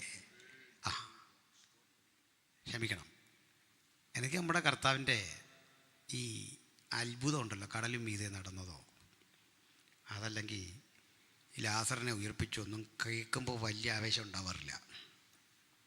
അസൂയ തോന്നുന്ന എവിടെയാണെന്നറിയണ്ടേ? ഈ നമ്മുടെ പ്രതികൂട്ടി നിൽക്കുമ്പോഴാണ്. കാരണം അടിച്ച് മുൾക്കിരീടം വച്ച് പരിഹസിച്ച് അത്രയും വേണ്ട, നമ്മുടെ മനോനില തെറ്റിപ്പോവല്ലോ അല്ലേ? ഒരു ഉദ്യോഗസ്ഥൻ നമ്മളെ പിടിച്ചിങ്ങനെ തള്ളി മുമ്പോട്ട് വിട്ടാൽ മതി, സമനില തെറ്റിപ്പോവും, നമ്മുടെ മുഴുവൻ അഭിമാനവും ക്ഷതമേൽക്കും. ഇന്നലെ വരെ രാജാവായി ഇതുവഴി ജീവിച്ചവൻ കഴിഞ്ഞ ആഴ്ച 10,000ങ്ങളുടെ ശക്തിപ്രകടനത്തിന് മുൻനിരയിൽ നിന്ന ക്രിസ്തുവിനെ ആക്ഷേപിച്ച് ചെങ്കോലുമൊക്കെ കൊടുത്ത് അടിച്ച് വികൃതമാക്കിക്കൊണ്ട് ഇവിടെ നിർത്തിയിട്ട് ചോദിക്കുക, ഓ യേശൂസ് നാസറിൻ ഓഹൈ മീ ബെസേലിയൂസ്, നീ രാജാവ് തന്നെയോ? നമ്മളാണ് എന്താ പറഞ്ഞേ? നമ്മളാണെ പറയാച്ചാൽ ഞാനേ ഈ രാജാവാണെന്നൊക്കെ പറഞ്ഞു, പക്ഷെ അത് ഞാൻ അച്ഛൻ ഉദ്ദേശമല്ല. അച്ഛൻ തന്നെയാണ് രാജാവ്. ആ രാജകല കണ്ടാൽ തന്നെ പിടികിട്ടും പീലാത്തോസാ രാജാവ്. പിന്നെ ഒരു പ്രസംഗം അല്ലയോ വെച്ചാൽ ആവേശം കൂടിയപ്പോൾ ഞാൻ രാജാവാന്നൊക്കെ പറഞ്ഞിട്ടുണ്ട് വീട്ടുകളാ അല്ലേ? പക്ഷേ യേശു പറഞ്ഞോ, അവൻ്റെ മുഖത്തോട്ട് നോക്കിയിട്ട് പറയാ, ഐ മീ, ഞാനാ. എന്തൊരാഭിജാത്യം, എന്തൊരന്തസ്! നമ്മളിപ്പോൾ ലോക്കലിൽ കിടന്ന് രാജാവാണെന്ന് പറയും, കോടതി കയറിയാൽ മുട്ടിടിക്കും. പക്ഷേ യേശു ലോക്കലിൽ കിടന്നതും ബഹളം വച്ചില്ല. നിയമത്തെ നിയമം കൊണ്ട് കൊല്ലുന്ന കോടതി മുറിക്കുള്ളിൽ നിവരെ നിന്നിട്ട് പറഞ്ഞു, ഞാനാ രാജാവ്. നിന്നെ വെറുതെ വിടാൻ എനിക്ക് അധികാരമുണ്ടെന്നറിയാമല്ലോ. ഏയ് ഇല്ലട വച്ചേ, നിനക്കെന്ത് അധികാരം? മുകളിൽ നിന്ന് കിട്ടിയില്ലെങ്കിൽ നിനക്കെന്ത് അധികാരം? അത് കോട്ടലക്ഷ്യ വേണമെങ്കിൽ. ഇത്രയും ഉറപ്പുള്ളവനെയാ നമ്മൾ കർത്താവും ഗുരുവുമായിട്ട് ആരാധിക്കുന്നേ. അവൻ അഹന്തയുടെ വലിപ്പം കൊണ്ട് എങ്ങും പോയി നിന്ന് ചങ്കുറ്റം കാട്ടുകല്ല കേട്ടോ. ആവശ്യത്തിൻ്റെ മുമ്പിലെ ആ ചങ്കുറപ്പും ആ കരുത്തുമാ നമ്മെ ഇന്നും ശക്തരാക്കുന്നത്. പ്രതിസന്ധിക്ക് മുമ്പിലറിയാം അവനൊന്ന് ഗർജിക്കും, യഹൂദാഗോത്രത്തിലെ സിംഹം. പക്ഷെ കാണുന്ന ഏവനും തോന്നും ഇത് സൗമ്യനായ കുഞ്ഞാട്. ആ സൗമ്യനായ കുഞ്ഞാടിനെ വാഴ്ത്തിപ്പാടുമ്പോഴും ഒന്ന് നമുക്കറിയാം, ആവശ്യങ്ങളുടെ മുമ്പിൽ ഗർജിച്ചു മാത്രം ശീലമുള്ള അജയ്യനായ ദൈവപുത്രനെയാ നമ്മൾ രാജാതിരാജാവും കർത്താതി കർത്താവുമായി അനുധാവനം ചെയ്യുന്നത്. ബലം നമ്മിലും വ്യാപരിക്കട്ടെ. ബലം തിരിച്ചു പോകുന്നു. അങ്ങനെ ഇരിക്കുക, ലോകമഹായുദ്ധം ശക്തിപ്പെട്ടതും യുദ്ധത്തിൽ ബ്രിട്ടൻ തോക്കാൻ തുടങ്ങുന്നതും വെയ്സ്മാൻ സപ്പോർട്ട് ചെയ്യുന്നതും. അങ്ങനെ ബ്രിട്ടൻ ജയിച്ചു. ഞാൻ പറഞ്ഞ വേഗത്തിലൊന്നും ബ്രിട്ടൻ ജയിച്ചില്ല, സമയക്കുറവുകൊണ്ട് ഞാനങ്ങ് ജയിപ്പിച്ചത്. എന്നെയല്ല, അതൊരു യുദ്ധമല്ലേ, പോട്ടെ. ആരെങ്കിലും പ്രവചന പ്രസംഗരൊക്കെ യുദ്ധത്തെ തൊട്ടുപോയാൽ നമുക്കിത്, ഇവരീ പറയുന്ന ഉപകരണം ഇന്നും ഇതുവരെ ശാസ്ത്രം കണ്ടുപിടിച്ചിട്ടില്ല. ഒത്തിരി സാധനങ്ങളാണ്. ഈയിടയ്ക്ക് ഒരാൾ പറയുക, പ്രകാശത്തിൻ്റെ 3 ഇരട്ടി വേഗതയുള്ള മിസൈലാണ് ഇന്ത്യ വിട്ടേന്ന്. ഭയങ്കരമായിപ്പോയല്ലോ. അങ്ങനെയാണെങ്കിൽ അത് ഭൂതകാലത്ത് ചെല്ലും, വേഗത കാരണം അല്ലേ? എന്തൊക്കെയായി തട്ടിവിടുന്ന അങ്ങ് പറഞ്ഞേക്കാം, പോട്ടെ. ഇനി എങ്ങനെയാണെങ്കിലും മറ്റൊന്നിലേക്ക് നമുക്ക് വന്ന് അവിടെ കൺക്ലൂഡ് ചെയ്യണം. ഈ ബ്രിട്ടൻ ജയിച്ചപ്പോൾ ഈ പാലസ്തീനിയ പിടിക്കാൻ ബ്രിട്ടൻ ആക്കി വെച്ചതൊരു ആംഗ്ലിക്കൻ വിശ്വാസിയായ ഒരു സൈനിക മേധാവിയാണ്. നമ്മളിവിടെ ഈ CSI എന്നൊക്കെ പറയുന്ന ചർച്ചിൻ്റെ, അല്ലെങ്കിൽ ഇംഗ്ലണ്ടിലെ പ്രധാന ചർച്ച്. അപ്പോൾ അതിൻ്റെ ഇവരൊത്തിരി ഗുണമുള്ള മനുഷ്യരാണ്. കാരണം ബൈബിള് ജനകീയമാക്കിയത് അവരാണ്. മനസ്സിലായില്ലേ? ലോകത്തെല്ലായിടത്തും ബൈബിൾ എത്തിച്ച കിങ് ജെയിംസ് വേർഷനൊക്കെ അവരുടെയാണ്. അപ്പോൾ ഇതിൽപ്പെട്ടൊരു ആളായിരുന്നു ഇവരുടെ ക്യാപ്റ്റൻ. ബ്രിട്ടീഷ് ജനറൽ അല്ലൻബി എന്ന് പറയും. അല്ലൻബിയെ വിട്ടു ഇവിടം പിടിക്കാൻ. അല്ലൻബി ഒരു റെഗുലർ ബൈബിൾ വായനക്കാരനാണ്. ഇന്നുമുണ്ട് നമ്മൾ ഇസ്രയേലിലേക്ക് ചെല്ലുമ്പോൾ അല്ലൻബി പാലം, വേറൊരു പാലമുണ്ട്, ഷെയ്ഖ് ഹുസൈൻ പാലം.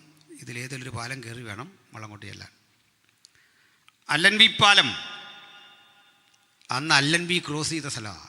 നമ്മൾ ഈ ബെയിലി പാലം കമ്പിയിലൊക്കെ ഉണ്ടാക്കുന്ന പട്ടാളക്കാരുടെ പാലം വഴി അക്കരെ കയറി. അതിന്ന് പുതുക്കിയപ്പണത്. അല്ലൻബി ഈ ഇസ്രയേലിലേക്ക് കാലെടുത്ത് വെച്ച് ഈ വഴിത്താരകളൊക്കെ കണ്ട് ആവേശഭരിതനായി പോവാ. അങ്ങനെ ചെന്ന് എന്ന ഒലിമലയുടെ മുകളിൽ കയറി ബൈനോക്കുലർ കൊണ്ട് ഇങ്ങനെ ഒന്ന് നോക്കി. മനോഹരമായ ഗലീലിയ തടാകം, യോർദാൻ ദൂരക്കൂടി ഒഴുകിപ്പോകുന്നൊക്കെ ഇങ്ങനെ കാണാം. ഒരു നൂല് പോലെ ഇപ്പുറത്തേക്ക് നോക്കി.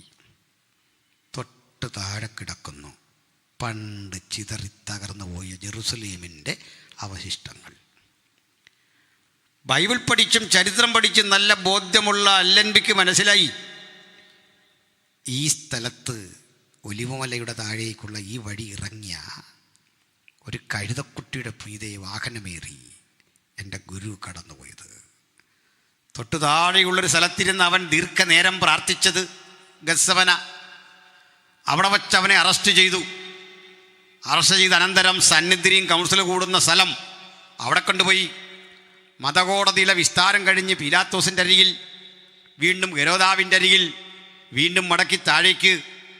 ഈ വഴികളെല്ലാം കഴിഞ്ഞ് കുരിശ് തോളിലെന്തിക്കൊണ്ട് ചാട്ടവാറാൽ അടിയേറ്റ് ഇവിടം മുതൽ പോയി യേശു മരിച്ച ഇടം വരെ ഇങ്ങനെ കണ്ട് നിന്നപ്പോൾ അദ്ദേഹത്തിന് ഇവിടെ ഈ പട്ടാളക്കാരൻ്റെ തനി സ്വഭാവത്തിൽ യുദ്ധം ചെയ്ത് കീഴടക്കാൻ ഒരു മടി, ഒരു വൈകാരികമായൊരു പ്രശ്നം. അപ്പോൾ അദ്ദേഹം ഒരു അപേക്ഷ വെച്ചു, കൺട്രോൾ റൂമിലേക്ക് അറിയിച്ചു, എന്നെ ഒന്ന് മാറ്റണം, മറ്റൊരാളെ ആക്ക്. സീനിയർ ഉദ്യോഗസ്ഥൻ അല്ലൻബി. കൺട്രോൾ റൂമിലെ മറുപടി ഇങ്ങനെ, സാധ്യമല്ല, നിങ്ങൾ തന്നെ അത് ചെയ്യണം. അപ്പോൾ അല്ലൻബി വീണ്ടും പറഞ്ഞു, എനിക്ക് എൻ്റെ മഹാരാജാവിൻ്റെ നഗരമായത്, അതിലൂടെ വെടിവെക്കാൻ, ആളുകളെ കൊല്ലാൻ, ചോര ചൊരിയാനൊരു മടി. അപ്പോൾ കൺട്രോൾ റൂമിലെ മറുപടി, മിസ്റ്റർ അല്ലൻബി, നിങ്ങളൊരു പ്രാർത്ഥന മനുഷ്യനെന്ന് എനിക്കറിയാം, നിങ്ങളൊരു വിശ്വാസി എന്ന് എനിക്കറിയാം, വിജയം നിങ്ങളുടെ പക്കല. നിങ്ങൾ പ്രാർത്ഥിച്ചിട്ട് വീണ്ടും പോലെ ചെയ്യുക. അല്ലൻബി പറഞ്ഞു, അങ്ങനെയെങ്കിൽ വെടിവെക്കാതെ ചോര ചൊരിയാതെ ഞാൻ അവരെ ഒഴിപ്പിക്കാം, എനിക്ക് സമയം കൂടുതൽ തരണം. ആയിക്കോട്ടെ. അല്ലൻബിയും സൈനിക സഹകാരികളും ചില നാളുകൾ അവിടെ പാർക്കണം. പട്ടാള ക്യാമ്പ് സജ്ജീകരിച്ചു, ബാരാക്കുകൾ റെഡിയാക്കി. അനുദിന ജീവിതത്തിൻ്റെ ആവശ്യത്തിന് വെള്ളം വേണം. എന്തു ചെയ്തു? ദൂരെയുള്ള യോർദാനിലെ വെള്ളം ജനറേറ്റർ ഉപയോഗിച്ച് പമ്പ് ചെയ്ത്, പലയിടത്ത് പോളിത്തീൻ ടാങ്കുകൾ സജ്ജീകരിച്ച്, വെള്ളം പല തട്ടിൽ പലയിടത്ത് നിറച്ച് വീണ്ടും വീണ്ടും പമ്പ് ചെയ്ത് ഒലിവുമലയിലെ മുകളിലെ ക്യാമ്പിൽ വലിയ ടാങ്കിൽ വെള്ളം നിറച്ചു. എന്താ മനസ്സിലായോ? എന്തായിരുന്നു മറ്റേ ചങ്ങാതി പറഞ്ഞേ? യോർദാനിലെ വെള്ളം ഇവിടെ കയറുമെന്ന്. ഇതൊന്നും അറിയാത്തവനെ ദൈവം അവിടെ വിട്ടിട്ട് മൗനമായിട്ട് ഇവറ്റകൾ പറഞ്ഞു, കയറണം എന്ന് വെച്ചാൽ കയറും. അതിനാ ഈ ശാസ്ത്ര സാങ്കേതിക വിദ്യയൊക്കെ. ഇതൊക്കെ ജൂതൻ്റെ കണ്ടത്തില്ല. മോളിൽ കയറി വെള്ളം നിറഞ്ഞു കവിഞ്ഞു. എന്നിട്ട് യുദ്ധത്തിന് പോയില്ല. അല്ലൻബി ഒരു ബൈപ്ലാർ ഹെലികോപ്റ്റർ അങ്ങോട്ട് അയച്ചു, പലസ്തീന് കുറുകെ. എന്നിട്ട് അതിൽ നിന്ന് അറബി ഭാഷയിൽ ലഘുലേഖകൾ താഴേക്കിട്ടു. ആ ലഘുലേഖയിൽ ഇത്ര എഴുതി: കുഞ്ഞുങ്ങളെ കണ്ടോ, എതിരാളികളെ വിളിച്ചതാ പ്രായം കാരണം. നിങ്ങൾ നമ്മുടെ ഇന്ത്യ ഇതുപോലെ വാണിംഗ് കൊടുത്തട്ടോ, ഇത് യുദ്ധത്തിലാണ്. നിങ്ങൾ വെള്ളത്തിലൂടെ നീന്തിക്കടക്കാമെന്ന് വിചാരിക്കരുത്. കാരണം സമുദ്രം മെഡിറ്ററേനിയൻ ഞാൻ മുഴുവൻ എൻ്റെ നിയന്ത്രണത്തിന് കീഴിലാക്കി. കപ്പലിൽ കയറിയൊന്നും പോരുത്, പറന്നു പോകാൻ ശ്രമിക്കരുത്. ആകാശത്തിൻ്റെ നിയന്ത്രണവും ഇപ്പോൾ എൻ്റെ കയ്യിലാണ്. ഇഴഞ്ഞു നീങ്ങരുത്, കരയും ഞാൻ കൊട്ടി അടച്ചിരിക്കുന്നു. ഇത്രയും തന്നെ വേണമെന്നില്ല പേടിക്കാനല്ലേ. ഒറ്റ വഴി, കീഴടങ്ങുക, ഇല്ലെങ്കിൽ ഞാൻ വെടിവെക്കും. കണ്ടോ, എന്തിനാ ഒത്തിരി വലിച്ചു വാരി 50 പേജ് രൂപക്കത്തെഴുതി അവസാനം കൊല്ലുമെന്ന് പറയുന്നതിലും നല്ലതല്ലേ അല്ലേ? പേരുമില്ല, നാളുമില്ല, വിലാസവുമില്ല, അവസാനം പറയാ കൊല്ലും. അതിൽ നല്ല ഒറ്റ വാക്ക്, കീഴടങ്ങുക അല്ലെങ്കിൽ വെടിവെക്കും. എന്നിട്ട് പേരും താഴെ എഴുതി എന്ന് അല്ലൻ ബി. ഈ ലഘുലേഖ താഴെ കിട്ടിയ പാപം വിദ്യാഭ്യാസം ഇല്ലാത്ത അറബികൾ ഇത്രേ മനസ്സിലായുള്ളൂ, കീഴടങ്ങുക എന്ന് അല്ലൻ ബി. ഇവർ ഈ അല്ലൻ ബി എന്നത് അവരുടെ ഭാഷയെ മനസ്സിലാക്കിയത് അല്ലാഹ് എഗെയിൻസ്റ്റ് യു, അല്ലാഹ് എതിരായി. ഇതങ്ങ് പ്രചരിച്ചു, അല്ലാഹ് എതിരാ പറഞ്ഞു കേട്ട്. കണ്ടോ, വിദ്യാഭ്യാസമില്ലേ വരുന്ന ഗതികേടെ. ആർക്കെങ്കിലും വേണ്ടല്ലേ? ഇപ്പോഴൊക്കെ മാറി കേട്ടോ, യൂണിവേഴ്സിറ്റിയൊക്കെ ആയി. ഏതായാലും ഇവർ ഓരോരുത്തർ കീഴടങ്ങി. രസമല്ല, അല്ലൻബിയുടെ ഹെലികോപ്റ്റർ ഇങ്ങനെ പറക്കുമ്പോൾ സഖ്യശക്തി അയച്ചു കൊടുത്ത മറ്റൊരു ഹെലികോപ്റ്റർ, ഒരു യുദ്ധവിമാനം ക്ലോക്ക് വൈസിൽ ഇങ്ങനെ വട്ടം ചുറ്റുക. അതുവഴി റഷ്യ അയച്ചു കൊടുത്തൊരു സഹായക വിമാനം ആൻറ്റി ക്ലോക്ക് വൈസിൽ പറക്കുക. അന്തരീക്ഷമെങ്ങും വിമാനങ്ങളുടെ ഇരമ്പൽ. ഭയചകിതരായി കീഴടങ്ങുന്ന അറബികൾ ഓരോരുത്തരായി ആയുധം വെച്ച് കീഴടങ്ങി വെള്ളക്കൊടിയുടെ തണലിൽ സമാധാനം എന്നിങ്ങനെ വിളിച്ചു പറയുക. അന്തരീക്ഷം മുഖരിതമായി ആകാശത്തിലൂടെ തരംഗം വിലങ്ങും. ഇത്തരം യുദ്ധവിമാനങ്ങൾ പറക്കുമ്പോൾ പ്രവാചകൻ പണ്ടെഴുതി വെച്ച വചനം നിവൃത്തിയായി. അന്നാളിൽ പക്ഷി ചുറ്റിപ്പറന്നു കാക്കും പോലെ ഞാൻ ജെറുസലേമിനെ കാത്തുകൊള്ളും. യെരുസലേമിനെ തൊടുന്നവർക്ക് അവൾ ഭാരമുള്ളൊരു കല്ലായി മാറും. കാലമെത്ര കഴിഞ്ഞാലും തൻ്റെ വാഗ്ദത്തത്തിൽ വിശ്വസ്തൻ. അതിന് വേണ്ടതെല്ലാം അണിയറയിൽ സജ്ജീകരിച്ചു. അതിനെ ഇങ്ങനെ സംക്ഷേപിക്കാം, അന്ന് കിട്ടിയതാ പാലസ്തീൻ. ബ്രിട്ടൻ്റെ കൈ വന്നു. ബ്രിട്ടൻ ഇത് പതിച്ചു കൊടുക്കുക എന്നൊക്കെ പറഞ്ഞെങ്കിലും നടന്നില്ല. നടക്കാഞ്ഞത് കൂടെയുള്ള സഖ്യകക്ഷി റഷ്യ. പിന്നെ ഉള്ളത് അറബ് രാജ്യങ്ങളാണ്. അവർ പറഞ്ഞത് ചെയ്യരുത്. ഒടുക്കം നിർബന്ധത്തിന് വഴങ്ങി ബ്രിട്ടൻ ഒരു അനുവാദം കൊടുത്തു. ഓരോ യഹൂദനും ലോകത്തെവിടെ ചെതറിപ്പോയാലും തിരിച്ചു വരാം, എന്നിട്ട് ഇവിടെ വന്ന് പാർക്കാം, വില കൊടുത്ത് മേടിച്ചോണം, ഫ്രീ ആയിട്ട് കൊടുക്കാമെന്ന് പറഞ്ഞാൽ. അങ്ങനെ ജൂതന്മാർ 1914 ആരംഭിച്ച ലോകമഹായുദ്ധം തീരുമ്പോഴേക്കും 19 ക്രമേണ മടങ്ങി ചെന്നു.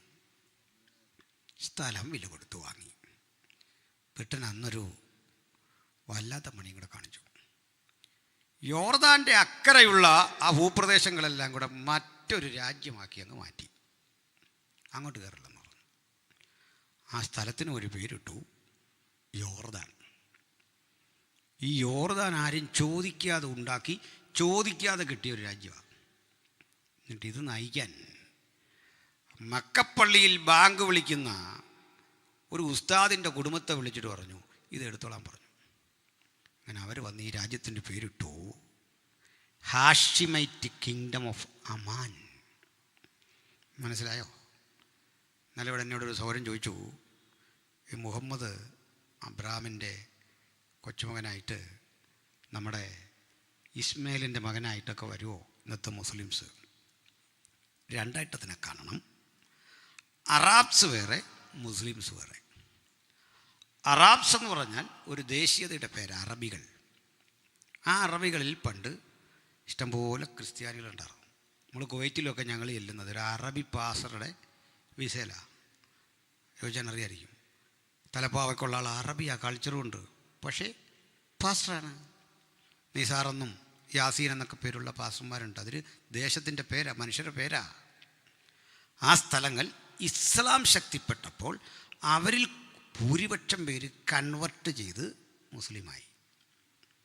അറബികളെല്ലാം മുസ്ലിങ്ങളായിരുന്നില്ല, അവർ കൺവെർട്ട് ചെയ്ത് മുസ്ലിമായി. ഇനി ഇന്ത്യ അടക്കമുള്ള ഇന്തോനേഷ്യ അടക്കമുള്ള രാജ്യങ്ങളിലെ തദ്ദേശവാസികളും കൺവെർട്ട് ചെയ്ത് മുസ്ലിങ്ങളായി. ഇതെല്ലാം അബ്രഹാമിൻ്റെ കൊച്ചുമക്കളല്ല, ഇസ്മായിലരും അല്ല. മനസ്സിലായോ? അപ്പോൾ ഒരു ചോദ്യം, ഈ മുഹമ്മദര അതൊക്കെ ഹാഷിമിയാണ്, കുടുംബപ്പേരാ ഹാഷിമികൾ. ഈ ഹാഷിമൈറ്റ് കിങ്ഡം ഓഫ് അമാൻ എന്ന് പറഞ്ഞാൽ എന്താ?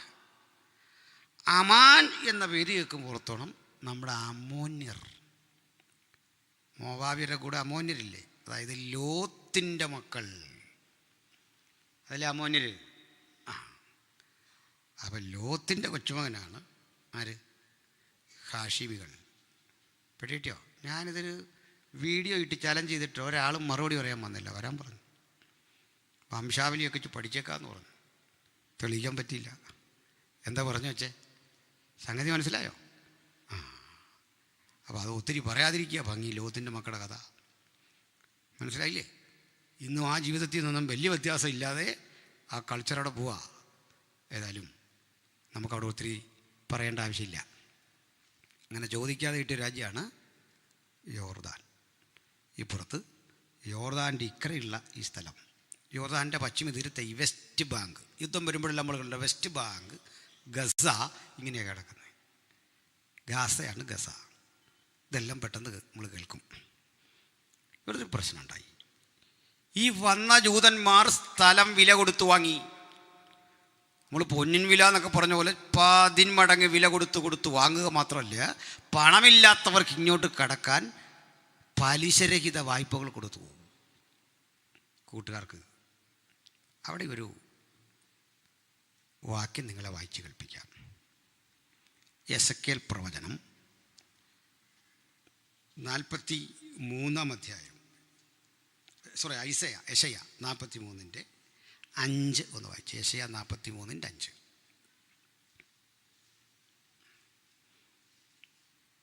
യെശയ്യാ, ഭയപ്പെടേണ്ട, ഞാൻ നിന്നോടുകൂടെ ഉണ്ട്.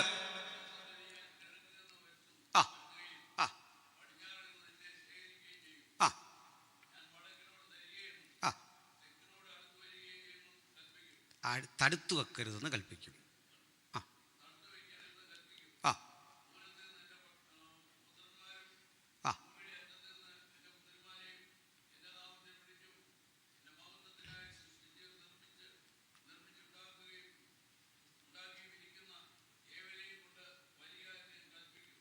കേൾക്ക്. ഈ വാക്യം മിക്കവാറും പേർക്ക് അറിയാം അല്ലേ? ഞാൻ നിന്റെ സന്തതിയെ കിഴക്ക് നിന്ന് വരുത്തും, പടിഞ്ഞാറ് നിന്ന് ശേഖരിക്കും. ഞാൻ വടക്കിനോട് പറയും തരിക, തെക്കിനോട് പറയും തടുത്തു വെക്കരുത്. ക്ഷമിക്കണം, ഇത് ഈ പ്രവാചക ശുശ്രൂഷയുള്ള ദൈവാസന്മാർ പറഞ്ഞു ഞങ്ങൾ കേട്ടേക്കുന്നത്. നമ്മൾ മനസ്സിലാക്കിയതെല്ലാം ഇത് കാശുമായിട്ട് ബന്ധപ്പെട്ട നമ്മുടെ നന്മയൊക്കെ ആരാണ്ട് തടഞ്ഞു വെച്ചു, അത് വരുത്തുന്ന കഥയാണ്. അത് കേൾക്കുമ്പോഴേക്കും നമ്മൾക്ക് ആഹ്ലാദം കൊണ്ട് നിൽക്കാൻ പറ്റില്ല. പക്ഷേ എങ്ങനെ വ്യാഖ്യാനിച്ചാലും ഇതും പണമായിട്ടൊരു ബന്ധമില്ല, ഒരു ബന്ധമില്ല. എന്താണെന്ന് അറിയണ്ടേ? ഇത് വേണേ നമുക്ക് എഡിറ്റ് ചെയ്തൊന്ന് ചുരുക്കാമായിരുന്നു. ഞാൻ നിൻ്റെ സന്തതിയെ കിഴക്കും പടിഞ്ഞാറും തെക്കും വടക്കും എന്ന് വരുത്തും. ഇതല്ലേ ഉത്തരം കാര്യം. എന്നാൽ ദൈവാത്മാവിൻ്റെ ഭാഷ കൃത്യതയുള്ളതാണെന്നതാണ് ഇനി കാണുന്നത്. എൻ്റെ അർത്ഥം എന്താ? ലോകമെമ്പാടും ചിതറിപ്പോയ ജൂതന്മാരിൽ കിഴക്കൻ രാജ്യങ്ങളിലേക്ക് പോയ ജൂതനെ തിരിച്ച് ഇസ്രയേലിൽ കൊണ്ടുവരാൻ വലിയ പ്രയാസം ഉണ്ടായില്ല. ഇന്ത്യ അടക്കമുള്ള രാജ്യങ്ങളിൽ പോയ ജൂതന്മാരെ തിരിച്ചു കൊണ്ടുവരാൻ എളുപ്പമായിരുന്നു. ഞങ്ങൾ പോവാമെന്ന് പറഞ്ഞപ്പോൾ നമ്മൾ പറഞ്ഞു, പോക്കോ, നിങ്ങൾക്ക് എപ്പോഴും ഇവിടെ വരാം, ഇത് നിങ്ങളുടെ ഹോം ലാൻഡാണ്. അങ്ങനെ കണ്ണീരോടെയാണ് നമ്മൾ ഇവരെ വിട്ടെ അല്ലേ? കണ്ട, ഭാഷ വളരെ മൃദുവായി വരുത്തും. പടിഞ്ഞാറ് നിന്ന് ശേഖരിക്കും, അവിടെയും ഭാഷ ന്യായമായ ഭാഷയാണ്, ഫോഴ്സ് ഒന്നും വേണ്ട.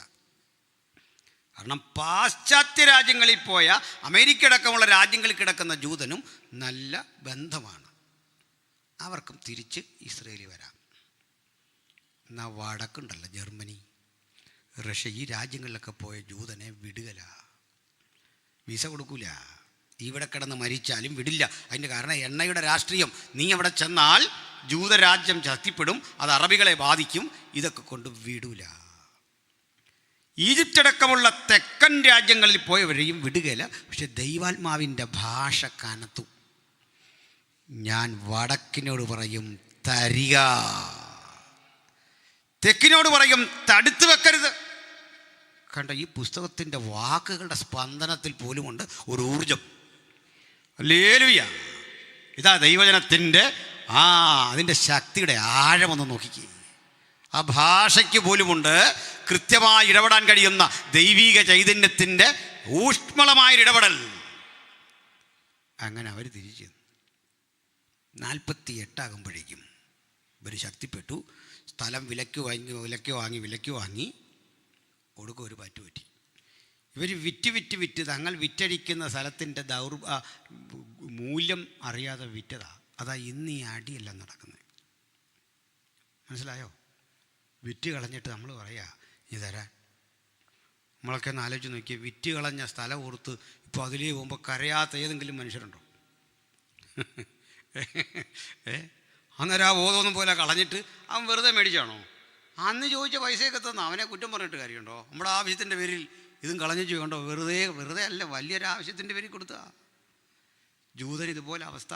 ഇതൊന്നും അറിയാതെ ഈ അന്തിച്ചർച്ചയ്ക്ക് വന്നിരുന്ന് ഒരുത്തൻ അങ്ങനെ പറയുന്നു, ഒരുത്തൻ ഇങ്ങനെ പറയുന്നു. ഇവന്മാരൊക്കെ എന്തോ ഈ പറയുന്നു? സ്ഥലം വില കൊടുത്ത് വാങ്ങിയിട്ട് മാറുള്ള കാര്യമുണ്ടോ? 48 അവർ ഒരു പ്രഖ്യാപനം നടത്തി. മെയ് 14 ഇന്നു മുതൽ ഞങ്ങൾ സ്വതന്ത്രവും പരമാധികാരവുമുള്ള ഒരു രാജ്യമാണ്. കേട്ടപ്പോഴേ റഷ്യ പറഞ്ഞു അംഗീകരിക്കില്ല. അമേരിക്ക പറഞ്ഞു ഞങ്ങൾ അംഗീകരിച്ചു. നമ്മുടെ ചാച്ച നെഹ്റു ആണ് നമ്മുടെ പ്രധാനമന്ത്രി. അദ്ദേഹം പറഞ്ഞു ഞങ്ങളും അംഗീകരിച്ചു. അങ്ങനെ പ്രധാനപ്പെട്ട ചില രാജ്യങ്ങൾ അംഗീകരിച്ചു, ചിലരെ എതിർത്തു. ഒടുക്കം 1948 ഡിസംബർ മാസം 9 അവിടെ ഒരു യഹൂദ റബി ഉണ്ടായിരുന്നു. അദ്ദേഹം ഇങ്ങനെ നെവിലെ എന്നാണ് പേര്. ഈ നെവിലെ ബൈബിൾ വായിച്ചുകൊണ്ടിരിക്കുമ്പോൾ താഴെ ഭയങ്കര ബഹളം. ജൂതന്മാർ പൊതുവെ നിശബ്ദത ഇഷ്ടപ്പെടുന്ന ചിന്തകന്മാരെ, ബഹളമൊന്നും ഉണ്ടാക്കില്ല. കുഞ്ഞുങ്ങളുടെ ബഹളം കേട്ട് മടുത്ത് ഇദ്ദേഹം ഇറങ്ങി വന്നിട്ട് പറയാണ്, മക്കളെ, അപ്പാ ചെയ്യുന്ന ജോലിയുടെ ഗൗരവം അറിയില്ലേ? ബൈബിളിൻ്റെ പഴയ നിയമം വായിച്ചിട്ട് അതിൻ്റെ ഗൂഢാർത്ഥങ്ങളുടെ വാക്യങ്ങളുടെ അർത്ഥം കണ്ടുപിടിക്കുന്ന വലിയ ജോലിയാണ് അത്. ഹീബ്രു യൂണിവേഴ്സിറ്റിക്കൊക്കെ വേണ്ടി റിസർച്ച് ചെയ്യുക, ബഹളം വെക്കാതെ. അപ്പം മക്കൾ പറഞ്ഞപ്പാ ഇപ്പം റേഡിയോയിലൂടെ പുറത്തു വന്നൊരു വാർത്തയാണ് ഞങ്ങൾ ഇത്രയും ആവേശഭരിതരാകാൻ കാരണം. അതറിഞ്ഞാൽ ഞങ്ങൾ മാത്രമല്ല, പാപ്പ ഇവിടെ കിടന്ന് ചാടും. ഈ നാടും നഗരവുമൊക്കെ വൈദ്യുത ദീപങ്ങൾ കൊണ്ട് അലങ്കരിക്കപ്പെടും. കരിമരുന്ന് പ്രയോഗിച്ചും ചാടിയും നൃത്തം ചെയ്തും ഈ രാജ്യം ആഘോഷിക്കും. എന്താണെന്ന് അറിയണ്ടേ? നമ്മളെ ഒരു രാഷ്ട്രമായി അംഗീകരിക്കാമോ ഇല്ലയോ എന്ന ചർച്ച ഐക്യരാഷ്ട്രസഭയിൽ മുറുകി. തോൽവി ഉറപ്പിച്ച നമ്മളെ അമ്പരപ്പിച്ചുകൊണ്ട് ചില രാജ്യങ്ങളൊക്കെ നിശബ്ദത പാലിച്ച് വോട്ടുകളിൽ നിന്ന് വിട്ടുനിന്നപ്പോൾ 11-നെതിരെ 33 വോട്ടുകൾ നേടി നമ്മൾ വിജയിച്ചു. ഇന്നു മുതൽ നമ്മളും ഒരു രാജ്യമാണ്. ലോകത്തിൻ്റെ പലയിടങ്ങളിൽ എംബസികൾ തുറക്കും. നമ്മുടെ വിമാനങ്ങൾ അതുവഴി ഇരമ്പിപ്പായും. അവിടുന്ന് ആളുകൾ ഇവിടേക്കും നാം അവിടേക്കും യാത്ര തിരിക്കും. പേരും പെരുമയുമില്ലാതെ വിലാസം നഷ്ടപ്പെട്ട നമുക്ക് വിലാസം വന്ന ദിവസമാണ്. ഇത് കണ്ടിട്ട് യഹൂദ റബി നിലത്തേക്ക് വീണ് പൊട്ടിക്കരഞ്ഞു. കാരണം അയാൾ വായിച്ചത് യെശയ്യാ 66. അവിടെ എഴുതിയിരിക്കുക, ഈ വകയുള്ളത് ആർ കേട്ടിട്ടുള്ളൂ? ഒരു രാത്രി കൊണ്ടൊരു സ്ത്രീ ഗർഭം ധരിച്ചൊരു മകനെ പ്രസവിക്കുമോ? സിയോനോ നോവ് കിട്ടി ഒരു കുഞ്ഞിന് ജന്മം കൊടുത്തിരിക്കുന്നു. അങ്ങനെ സിയോൻ നോവ് കിട്ടി ജന്മം കൊടുത്ത ഒരു കുട്ടിയായി ആ ദിവസം പിറവി കൊണ്ടു ഇസ്രയേലെങ്കിൽ ഏറെ താമസിക്കാതെ മിഡിൽ ഈസ്റ്റിലെ കരുത്തന്മാർ ഒന്നു ചേർന്ന് പലവട്ടം ആക്രമിച്ചു.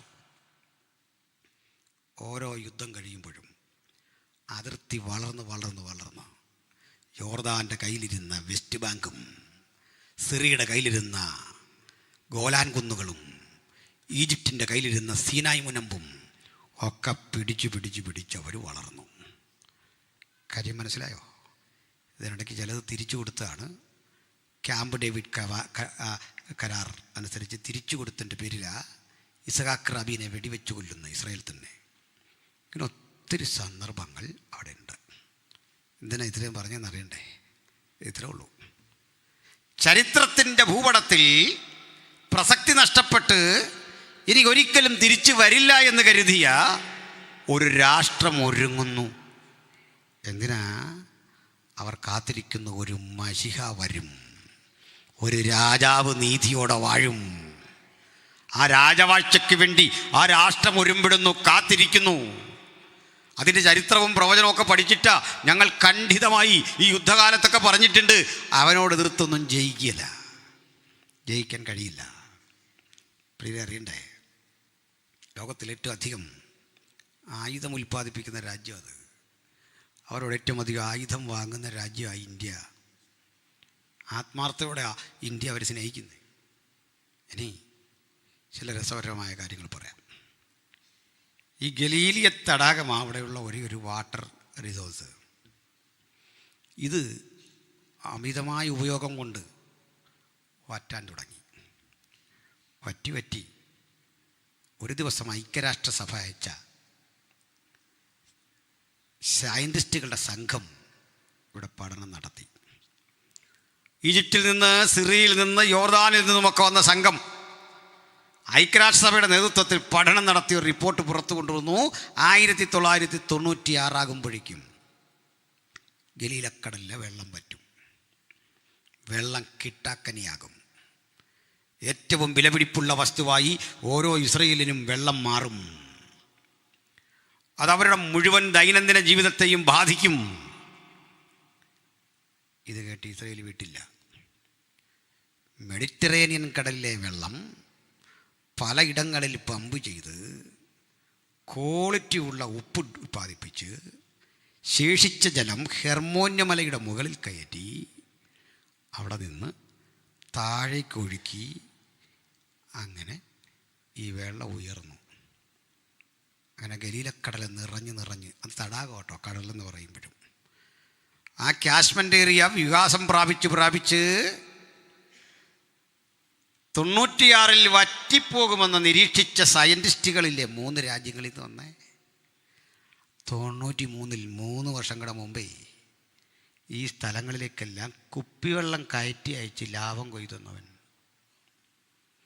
അവനോട് കയറിയ ഈ പാട്ടയും കൊണ്ട് കളിക്കാൻ പോന്നേ. നിശ്ചയദാർഢ്യം എന്താണെന്ന് പറയാനാ? മറ്റൊന്നുണ്ട്. അവിടെ പ്രഥമ പ്രധാനമന്ത്രി അധികാരത്തിലേറി.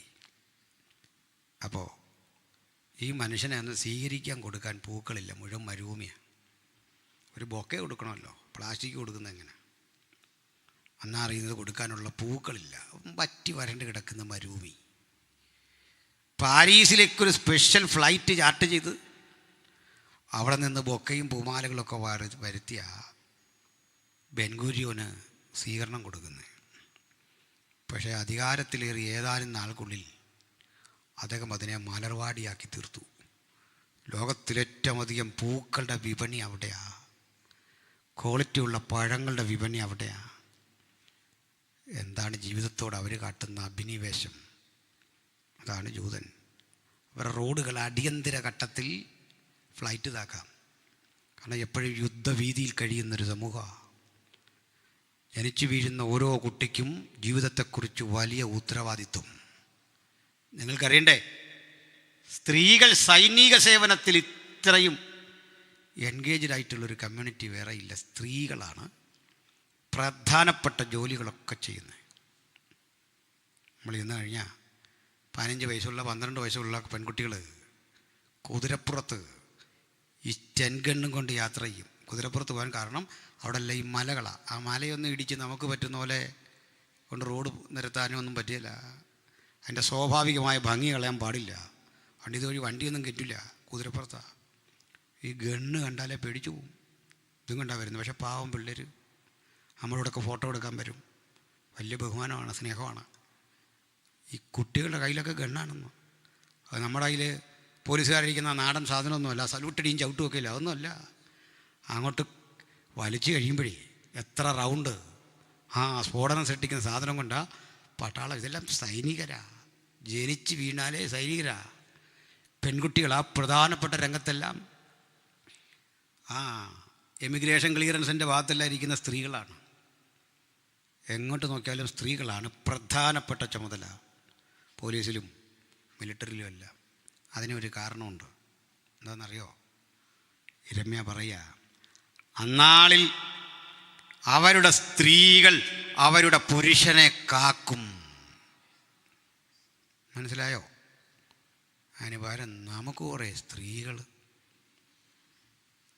കാത്തില്ലെങ്കിലും കുഴപ്പമില്ലൊന്ന് ജീവിക്കാൻ അനുവദിച്ചാൽ മതിച്ചായിരുന്നല്ലേ? മനസ്സിലായോ? പോട്ടെ. കണ്ടോ ആ സ്ത്രീകൾ എങ്ങനെ പരീക്ഷിക്കുന്നതെന്ന് കണ്ടില്ലേ? അപ്പോൾ ജൂത സ്ത്രീകൾ കണ്ടോ, പണ്ടേ പറയുന്നുണ്ട് തിറവുള്ള എബ്രായ സ്ത്രീകളല്ലേ? മര്യാദക്കാരാണ് പൊതുവെ. ചുമ്മാതെ നമ്മൾ ഈ കാണുന്ന വാർത്തയൊന്നും കറക്റ്റല്ല. BBC നമ്മുടെ നാട്ടിലെ ഈ ചാനലുകളെല്ലാം ജിഹാദികൾ വിലക്കെടുത്ത് അവർക്ക് അനുകൂല വാർത്തയെ കൊടുക്കുന്നത്. യോം കിപ്പൂർ പോലെയുള്ള ആഘോഷം നടക്കുമ്പോഴേ, യോം കിപ്പൂർ എന്ന് പറഞ്ഞാൽ അവരുടെ മഹാപാപ പരിഹാര ദിനം, ആ ദിവസം തിരഞ്ഞെടുത്ത ഇവരെ ആക്രമിക്കുന്നത്. മനസ്സിലായില്ലേ? അവരുടെ ആയുധശേഷിയൊക്കെ വെച്ച് നോക്കിയാലേ ഇത് 10 മിനിറ്റ് കൊണ്ട് തീർക്കാം യുദ്ധം. അവർ അതൊന്നും പോകുന്നവരല്ല. പിന്നെ അതിര് വിട്ട് വരുമ്പോൾ ഒരു ചെറിയ തിരിച്ചടി. ക്ഷമയ്ക്ക് പരിധിയില്ലല്ലേ? ഗത്യന്തരമില്ലെങ്കിൽ ഒരടി. അതായി കണ്ടത്. ഹല്ലേലൂയ, സ്തോത്രം. ഇതാണ് ജൂതൻ. അവൻ ചരിത്രത്തിലേക്ക് തിരിച്ചു വന്നു. ഇനി വേറെ കാര്യങ്ങളൊക്കെ ഉണ്ട്, സമയക്കുറവുകൊണ്ടും കൊണ്ട് പോകുന്നില്ല. ഇനി മറ്റൊരു കാര്യം കൂടെ പറഞ്ഞ് നമ്മുടെ ചിന്ത പൂർത്തീകരിക്കാം. ഇതിനിടയിൽ സഭ, വീണ്ടെടുക്കപ്പെട്ട ദൈവമക്കളുടെ കൂട്ടം, അത് ഒരുങ്ങുക. സഭ രൂപപ്പെടുന്ന എങ്ങനെ? ആദ്യത്തെ ആദം ഏദനിലൊരു ഗാഠനിദ്ര സംഭവിച്ചു. ആ ഗാഠനിദ്രയിൽ അവനൊരു പാർട്ണർ രൂപപ്പെട്ടു, ഹൗവ. അല്ലേ? ഒടുക്കത്തെ ആദമിന് 6-ാം മണി നേരം മുതൽ 9-ാം മണി നേരം വരെ ദേശത്തിരുട്ടുണ്ടായി. അന്ന് അവിടുത്തെ പാർട്ണർ ആ ശരീരത്തിലുണ്ട്. ആ വിലാപ്പുറം കുത്തി തുളയ്ക്കപ്പെട്ടപ്പോൾ ആ പാർട്ണർ ഇങ്ങ് പുറത്തു വന്നു. ആ പാർട്ണർ പ്രത്യക്ഷമാകുന്നതാ അപ്പോസ്തല പ്രവൃത്തി 2. ആ പാർട്ണറുടെ പേരാ തിരുസഭ, വീണ്ടെടുക്കപ്പെട്ട നമ്മൾ. ഹല്ലേലൂയ. വീണ്ടെടുക്കപ്പെട്ട ആ ജനത അന്ന് കൂടിയിരുന്നപ്പോൾ, അത് മർക്കോസിൻ്റെ മാളിക മുറി എന്ന് അനുമാനിക്കുന്നു. നേരെ അതൊന്നും എഴുതിയിട്ടില്ല, മാളിക മുറി എന്നേ ഉള്ളൂ. മാർക്കോസിൻ്റെ ആയിക്കോട്ടെ, നമുക്ക് വിരോധമില്ല. അവിടെ തന്നെയാണ് എല്ലാവരും അത് അംഗീകരിക്കുന്ന കാര്യമാണ്. അവിടെ എത്ര പേര് കൂടിയിരുന്നെന്നാ? എത്ര പേരാ?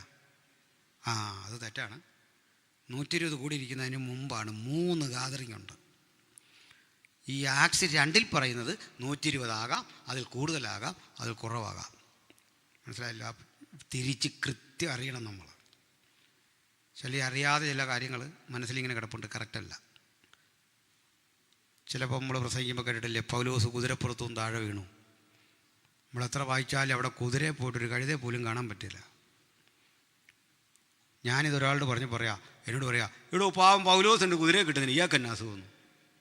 ഞാൻ പറഞ്ഞു, കുതിരയല്ല, അദ്ദേഹം ഇന്നോവയിൽ വരണമെന്ന് ആഗ്രഹിക്കുന്ന ആളാണ് ഞാൻ. പക്ഷേ അതിൽ വീണാനുള്ള ഗതിയോട് ഓർത്ത് ഞാൻ പറഞ്ഞാൽ അതുകൊണ്ട് പിണങ്ങല്ലെന്ന് പറഞ്ഞു. ഈ ബൈബിളിലെ നിസാര കാര്യം പറഞ്ഞ് ആളുകൾ തമ്മിലിടിച്ചാൽ മിണ്ടാതെ നടക്കുന്നവരെ കണ്ടിട്ടില്ലേ? നമ്മളെന്തിനാ അത് പറഞ്ഞ് അടി വെക്കുന്നത്? പോട്ടെ. അപ്പോൾ കൃത്യത വേണം. ബൈബിൾ അങ്ങനെ തന്നെയോ തിരുവെഴുത്തെന്ന് ശോധന ചെയ്യണമെന്ന്. ഉപദേശിച്ച് പോയി കഴിഞ്ഞതെല്ലാം ഒന്ന് വായിക്കണം, നേരാണോ എന്നൊക്കെ ഒന്ന് വായിക്കണം, പഠിക്കണം, വിശകലനം ചെയ്യണം. അപ്പോഴേ ഈ കൂടിയിരിക്കുമ്പോൾ അഗ്നിജാല പോലെ പിളർന്നിരിക്കുന്ന നാവുകൾ അവർക്ക് പ്രത്യക്ഷമായി. അവ ഓരോരുത്തരുടെ മീതെ പതിഞ്ഞു. ആത്മാവ് അവർക്കുച്ചരിക്കാൻ നൽകിയതുപോലെ അവർ അന്യഭാഷകളിൽ സംസാരിച്ചു തുടങ്ങി. അപ്പോൾ സഭ ആരംഭിച്ചതിൻ്റെ അന്ന് നമുക്കൊരു ഗിഫ്റ്റ് കിട്ടി. എന്തെന്നാ? അതിൻ്റെ പേര് other tongues, speaking in tongues. 42 വർഷം IPSൽ പാസ്റ്ററായിരുന്നൊക്കെ പറഞ്ഞൊരു മനുഷ്യൻ്റെ വാക്കുകളൊക്കെ നമ്മൾ കേട്ടു. മിക്കവാറും ഒരു കാര്യം കേട്ടോണം, ചിലരിങ്ങനെ പറയുമെങ്കിലും സൂക്ഷ്മാംശങ്ങളിൽ പഠിച്ച് അതിലൊക്കെ എത്ര ശരിയുണ്ടെന്നറിയില്ല. IPSക്ക് എവിടെ അസിസ്റ്റൻറ്റ് പാസ്റ്റർ എന്ന് ഒഫീഷ്യലി ഒരു പദവിയില്ല. ഉണ്ടോ? സഭയ്ക്കാക്കാം, അസോസിയേറ്റ് പാസ്റ്റർ ലോക്കൽ സഭയ്ക്കൊക്കെ കൂടിയാക്കാം, പക്ഷെ ബൈലോയിലില്ല. അങ്ങനെയാണ്. അപ്പോൾ ഇവരെ ക്ലെയിമാണ്. ചിലതരം നഷ്ടബോധങ്ങളിൽ ചിലക്ക് കിട്ടാത്ത ചില കണികളെ ഓർത്ത് ഇങ്ങനെ ദുഃഖിച്ച് അത് ഇതൊക്കെ പറയുന്നതാണ്. അവർക്കത് കിട്ടുന്നില്ല. നമുക്കതേപ്പറ്റി ഒന്ന് പറഞ്ഞു പോകണം സഹോദരങ്ങളെ. ഈ നമ്മുടെ സഹകാരികളായ ബ്രദറൻകാരടക്കം, നമ്മുടെ സ്വന്തം സഹോദരങ്ങളാണ്, അവരടക്കമുള്ള ആളുകൾ നമ്മെ ഏറ്റവും അധികം വിമർശിക്കുന്നത് ഈ അന്യഭാഷയുടെ പേരിലാണ്, അല്ലേ? ഇനി ഇതിന് നമ്മുടെ ഇടയിൽ നിന്നും വിമർശിക്കുന്നവരുണ്ട്. അവരുടെ വാക്കുകൂടി എടുത്തിട്ട് മറ്റൊരു പറയുന്നത് ഇന്നാരിങ്ങനെ പറഞ്ഞു, ഇങ്ങനെയൊക്കെയുള്ള. പക്ഷെ രണ്ടും രണ്ടാ. ഒന്ന്, അന്യഭാഷാ ഭാഷണം ഒരു കൃപാവരമെന്ന നിലയിൽ ഇന്നും നിലനിൽക്കുന്നു എന്ന് വിശ്വസിക്കുന്ന ഒരാൾ, അവർക്ക് പെന്തക്കോസ്തിൽ അംഗത്തുള്ളൂ. ആ വ്യക്തി ഡിസോർഡറായ ഏതെങ്കിലും ഒരു കാര്യത്തെ വിമർശിക്കുന്നതും അന്യഭാഷയെ നിലനിൽക്കുന്നില്ല എന്ന് പറയുന്നതും രണ്ടല്ലേ? ഒന്ന് ടോട്ടൽ നിരാസമാണെങ്കിൽ, മറ്റൊന്ന് അതിലെ അപാകതയാണ് ഒരുത്തൻ വിമർശിക്കുന്നത്. മറ്റൊരു ഇത് രണ്ടും കൂടെ ചേർത്തെടുത്തിട്ട് പറയാം, നിങ്ങളുടെ ആൾ പോലും പറയുന്നു അത് തെറ്റാണ്. ഇവിടെ ഒരു ഉപദേശം ഒന്ന് പഠിച്ചു പോകണം. സഭ ഒരുങ്ങണ്ട എങ്ങനെയാണെന്ന് പറയാനാ കേട്ടോ. പണക്കുണ്ടോ? പറയാം. ഈ നമ്മളെപ്പോഴും പാടും, തീ പോലെ അടിക്കണം, അങ്ങനെ തീ പോലെ ഇറങ്ങണം, കാറ്റ് പോലെ അടിക്കണം, ഇല്ലേ, കുതിര പോലെ പായണമെന്നൊക്കെ പറഞ്ഞ് നമ്മളൊരു വേർഷൻ കറക്റ്റ് അല്ലെങ്കിൽ എനിക്കത് ഓർമ്മ വരുന്നില്ല പാട്ടൊന്നും, ഇങ്ങനെയൊക്കെ പാടും. ഏട്ടാ ഞാൻ ചോദിക്കട്ടെ, ഇവിടെ ഇരിക്കുന്ന 90% ആളുകളും അന്യഭാഷയുള്ളവരാണ് ആണല്ലോ.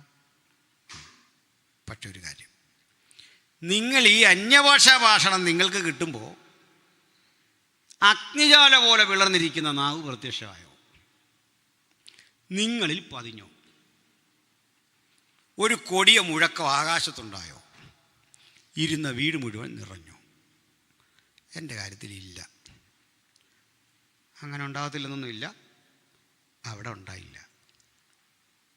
ഉണ്ടായോ? നമുക്കൊന്നും ഉണ്ടായിട്ടില്ല. എന്താ ഇതിൻ്റെ അർത്ഥം? അങ്ങനെ ഉണ്ടാകണമെന്ന് നിർബന്ധമില്ല. എന്താ കാര്യം? ബൈബിളിലെ സംഭവങ്ങൾ കോപ്പി ബുക്ക് ശൈലിയിൽ ആവർത്തിക്കണം എന്ന് നിയമമില്ല. കൊർന്നല്യോസിൻ്റെ വീട്ടിൽ അന്യഭാഷ ഉണ്ടായി, ആത്മനിറവനുഭവം ഉണ്ടായി, അഗ്നിജാല പോലെ വിളർന്നിരിക്കുന്ന നാവുണ്ടായില്ല, ഇടിമുഴക്കം ഉണ്ടായില്ല, വ്യാഖ്യാനം പോലും ഇല്ലെന്ന് കണ്ടോ? ശമര്യർ അന്യഭാഷ സംസാരിച്ചു, മുമ്പ് പറഞ്ഞ കാര്യങ്ങളൊന്നുമില്ല. ഇതിൻ്റെ അർത്ഥം അനുഭവം ഉപദേശമല്ല, സംഭവം റിപ്പീറ്റേഷൻ ഉണ്ടാകണമെന്ന് നിർബന്ധവുമില്ല. മനസ്സിലായില്ലേ? അടുത്തത്, എങ്കിലും അന്ന് അന്യഭാഷ സംസാരിച്ചവർക്കൊക്കെ മനസ്സിലായി, ഇന്ന് മനസ്സിലാകുന്നില്ല. ഇത് അടുത്തൊരു ചോദ്യം. ഇതെല്ലാം പഠിച്ചു വെച്ചോണേ. അന്ന് അന്യഭാഷ പറഞ്ഞ എല്ലാവർക്കും പിടികിട്ടിയില്ല. പിടി കിട്ടിയവർ പറഞ്ഞു. 18 ദേശീയതയുടെ ആളുകൾ അവിടെയുണ്ട്. അവരെ വിളിച്ചു പറഞ്ഞു, നാം ഓരോരുത്തരും ജനിച്ച് വളർന്ന് നമ്മൾ സംസാരിക്കുന്ന നമ്മുടെ ഭാഷയിൽ ഇവർ ദൈവത്തിൻ്റെ വൻകാര്യം. മനസ്സിലാകാത്തവൻ പറഞ്ഞു, നല്ലപോലെ മദ്യപിച്ചിട്ടുണ്ട് കേട്ടോ. മനസ്സിലാകാത്തവരും മനസ്സിലായവരും ഇപ്പോൾ വ്യക്തത വന്നോ? ഇനി നമ്മളിപ്പോൾ ഇതൊക്കെ പറഞ്ഞ് വ്യാഖ്യാനിയില്ല. വ്യാഖ്യാനിയില്ലെങ്കിൽ എന്ത് ചെയ്യണം? വ്യാഖ്യാനിയില്ലെങ്കിൽ സൗകര്യമാർ പറഞ്ഞേ നിങ്ങൾ പറയാത്ത എന്താ, വ്യാഖ്യാനം ഇല്ലെങ്കിലും നിങ്ങൾക്ക് പറയണമെന്ന് നിർബന്ധമുണ്ട്. നിങ്ങൾ പറയുന്നില്ലേ, പാട്ട് പാടുന്ന കുഞ്ഞുങ്ങളും പ്രസംഗിക്കാൻ വരുന്ന ആളും പറയും നമുക്ക് കുറച്ചു നേരം അന്യഭാഷ പറഞ്ഞുകൊണ്ടിരിക്കാം. എന്ന ഒരു കാര്യം, വ്യാഖ്യാനിയില്ലെങ്കിൽ അന്യഭാഷക്കാരൻ മിണ്ടാതിരിക്കണമെന്നില്ല. ഇല്ലെന്ന് അങ്ങനെ വചനമില്ല. റഫറൻസ് കൂടെ പറഞ്ഞേക്കാം. 1 Corinthians 14:28 പിന്നെ വായിച്ചാൽ മതി.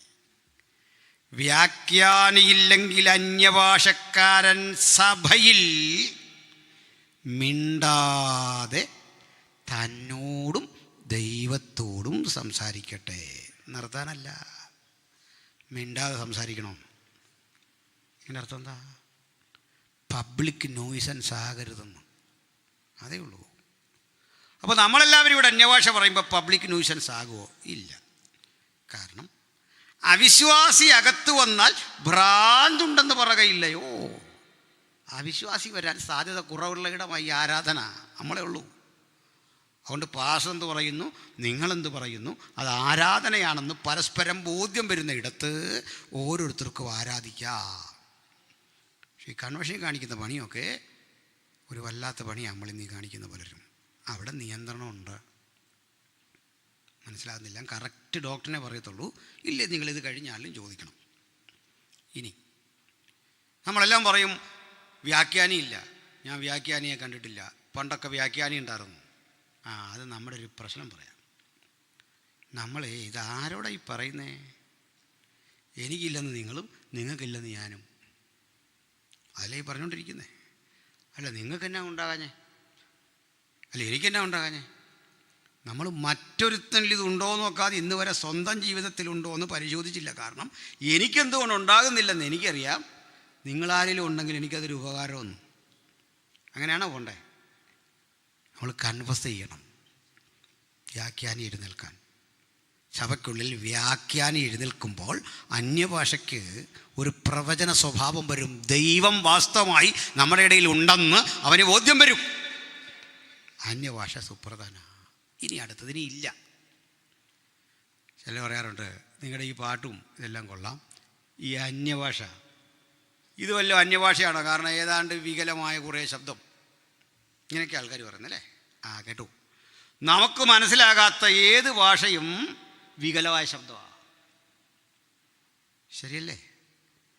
നമുക്കറിയാത്തൊരു ഭാഷ എവിടെ കേട്ടല്ല. നമുക്ക് തമിഴ് കേട്ടാൽ അത്യാവശ്യം അറിയാം, തമിഴാന്നേലും അറിയാം, കന്നഡ കേട്ടാൽ അത്യാവശ്യം അറിയാം. എനിക്ക് തെലുങ്കും കന്നഡയും ഇതും കേട്ടാൽ അറിയാം, ഹിന്ദി അത്യാവശ്യം കേട്ടാൽ അറിയാം, ഗ്രീക്കും ഹീബ്രു അത്യാവശ്യം കേട്ടാൽ അറിയാം, കുറേയൊക്കെ അതൊക്കെ A little bit of English അതൊക്കെ കേട്ടാൽ മനസ്സിലാവും.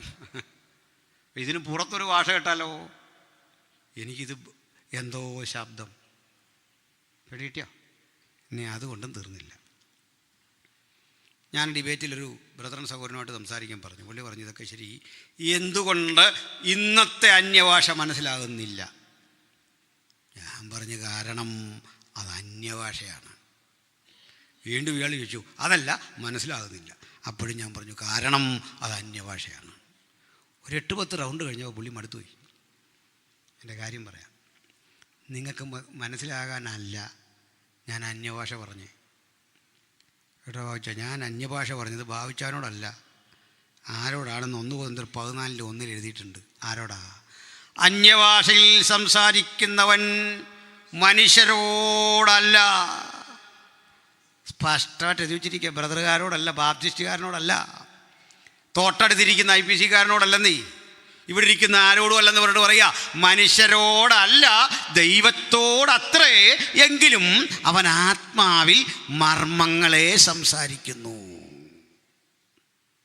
അതൊന്ന് വിശദീകരിക്കണം. സഭ ഒരുങ്ങേണ്ട രീതിയായി പറയുന്നത് കേട്ടോ, ശ്രദ്ധിച്ച് കേൾക്കണം. അതായത് ഈ അന്യഭാഷയിൽ നമ്മൾ സംസാരിക്കുമ്പോൾ തനിക്ക് താൻ ആത്മീയ വർധന വരുത്തുന്നു. അതെങ്ങനെ എന്തെന്ന് ഞാൻ പറയാം. ഈ 2 ഹൃദയം കൊണ്ടടുത്ത അടുപ്പമുള്ള 2 പേര് തമ്മിൽ സംസാരിച്ചാൽ ഭാഷയും വേണ്ട, അവർക്ക് കമ്മ്യൂണിക്കേറ്റ് ചെയ്യാൻ ഈസിയാണ്. ശരിയാണോ? ഇതൊക്കെ പറ്റിപ്പോയത് നമ്മുടെ ഈ വർഷിപ്പ് ലീഡേഴ്സും ഉണർവ് പ്രസംഗരെല്ലാം വന്നിട്ട് നമ്മളെ ഇങ്ങനെ ബഹളം വെപ്പിച്ച് ഈ ബഹളത്തിനകത്ത് അവർ ജീവിക്കുന്നത്. എനിക്കറിയില്ല, ചില ആളുകൾ ഇവിടെ പാടുന്ന സഹോദരന്മാരൊക്കെ ഉണ്ട്, ക്ഷമിക്കണം, നിങ്ങളേലും ചെയ്യരുത്. എല്ലാവരെ കൊണ്ടും ഒരു ഹല്ലേലൂയ പറയുക, പോരാ, ഒന്നുകൂടെ ഉച്ചത്തിൽ. ഈ പോരാ എന്നുള്ളത് എങ്ങനെ അറിയാൻ പോരെന്നു? എന്തോ പോരെന്ന ശബ്ദം പോരെന്നോ ആത്മാർത്ഥത പോരെന്നോ? ഇത് പോരെന്ന് പറയാൻ നമ്മൾ ആര്? പിടികിട്ടിയോ? ആത്മാർത്ഥത പോരെന്നാണെങ്കിൽ നമുക്കത് പരിശോധിക്കാം. ശബ്ദം പോരെന്ന് പറഞ്ഞാലോ?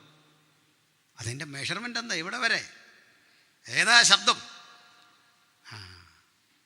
നമ്മൾ ഈ അന്യഭാഷയെ ആരാധിക്കുമ്പോഴൊക്കെ കണ്ടവൻ പറയുക, അത് പോരാ, ഒന്നുകൂടെ ഉച്ചത്തിൽ. ഈ താളത്തിനനുസരിച്ച് തുള്ളണമെന്നല്ലോ ഉണ്ടോ? ഇല്ലയെന്ന് പറയാം. ഇപ്പം എൻ്റെ ഈ ചെറുക്കൻ പ്രായത്തിൽ, ഇപ്പോൾ പ്രായമായി, BCAക്ക് പഠിക്കുക, ഇളയ പയ്യൻ. മൂത്താൾ PG, ഇടയ്ക്കൊരു മുകളിൽ നീറ്റ് എഴുതി നിൽക്കുക. ഇവർ തമ്മിലൊരു 3 വയസ്സ് വീതമൊക്കെ വ്യത്യാസം. ഈ നമ്മളൊരു സ്ഥലത്ത് പോയി രാത്രി 2 മണിയൊക്കെ ഇങ്ങനെ വരുന്നത്. ഇവരാൽ ഒരാളന്ന് ഉണർന്നു പോയാൽ ബാക്കിയുള്ളവർ ഉണരും. ഉണർന്നിട്ട് പിന്നെ എനിക്ക് സൗകര്യമില്ല, ബഹളം വെച്ച് ഇങ്ങനെ കൂടി കെട്ടിപ്പിടിച്ച് ഭയങ്കര ബഹളം ആ പ്രായത്തിൽ. അത് സ്നേഹപ്രകടനമാവും അപ്പ വന്നപ്പോൾ അല്ലേ?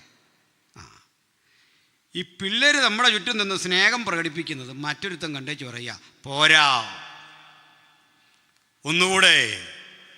എടാ, അപ്പനും മക്കളും തമ്മിലുള്ള ബന്ധത്തിനകത്ത് നിനക്ക് എന്ത് റോള്? മനസ്സിലായില്ലേ?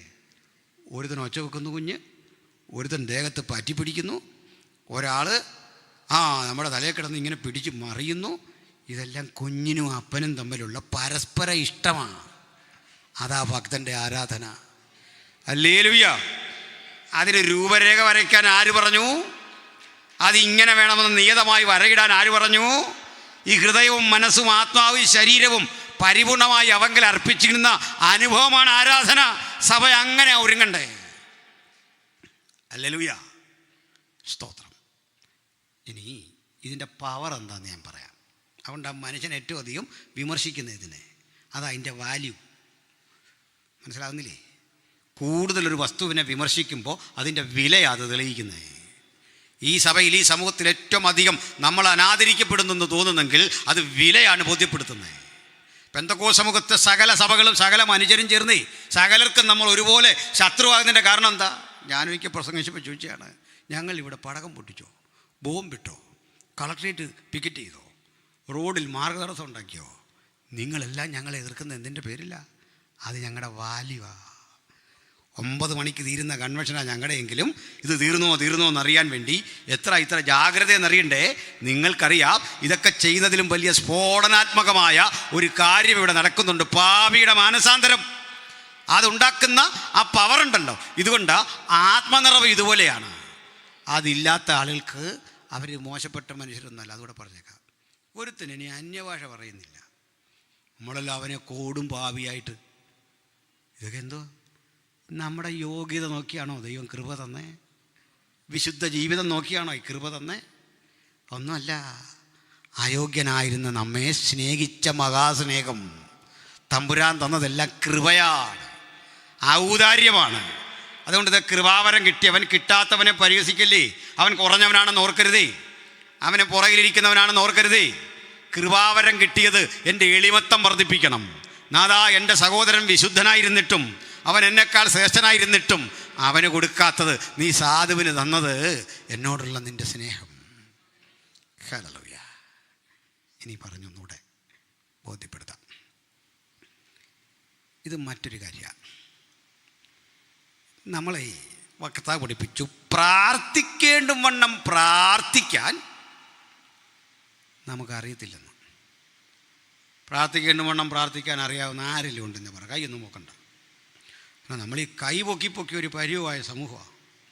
ഈയിടയ്ക്ക് ഒരു അച്ഛൻ പറയുന്നത് കേട്ടു, ഞാൻ വന്നിട്ടേ കുളിക്കുന്നുള്ളൂ യോഗം കഴിഞ്ഞ്. ഞാൻ അമ്മച്ചി ചോദിച്ചു, എന്ത് ചോദിച്ചാൽ യോഗത്തിന് പോവല്ലേ? അതല്ല, അവിടുന്ന് തിരിച്ചു വന്നിരിച്ചിരി കൊട്ടൻ ചുക്കാതിയൊക്കെ തേച്ച് കുളിക്കണം, കാരണം നല്ല എക്സസൈസ് കിട്ടുമെന്ന്. അവിടെ യോഗത്തിന് ഞാൻ നമ്മൾ ഇങ്ങനെ വെക്കണം എന്തെല്ലാം ഗോഷ്ഠിയായി കാണിക്കുന്നത്. ഇതായി നാട്ടുകാരൻ അപഹസിക്കുന്നത്. അതിലേക്കൂടെ വരികയാണേ. അവൻ്റെ മുമ്പിൽ കൊണ്ട് ഇതൊക്കെ കൊടുക്കണോ? ഈ കൃപാവരങ്ങളെ താറടിക്കാൻ അവൻ്റെ മുമ്പിൽ ഇട്ട് കൊടുക്കരുത്. കുട്ടികൾ ചെറുപ്പത്തിൽ ഈ കളിക്കും വീട്ടിൽ കിടന്നു. സഭയും യോഗവും ഒക്കെ അവർ കൂടും, കൊച്ചു പിള്ളേർ കളിക്കുമല്ലോ. എൻ്റെ വീട്ടിൽ ഇങ്ങനെ കളിക്കുമ്പോൾ ഞാൻ മക്കളോട് പറയും, പാട്ട് പാടാൻ ഡ്രമ്മടിക്കുക, ഇതിനൊന്നും കുഴപ്പമില്ല, അന്യഭാഷ പറഞ്ഞുള്ള കളി വേണ്ട. നിനക്ക് കളിക്കാനേ ഞാൻ സാധനമൊക്കെ മേടിച്ച് തന്നിട്ടുണ്ട്, അത് വെച്ച് കളിച്ചോണം. കാരണം എനിക്ക് ഇതിൻ്റെ വില അറിയാതെ വെറുതെ ഇട്ട് കളിയാക്കാനും കളിപ്പിക്കാനുള്ളതല്ല. നല്ല ആത്മപ്രേരണയുള്ളവർ മാത്രം ആത്മനിറവിൻ്റെ പ്രചോദനത്താൽ ദൈവാത്മാവ് ഇടപെടുന്ന അവസരത്തിൽ ഹൃദയം തുറന്ന് ദൈവത്തോട് സംസാരിക്കാനുള്ള ഭാഷയത്.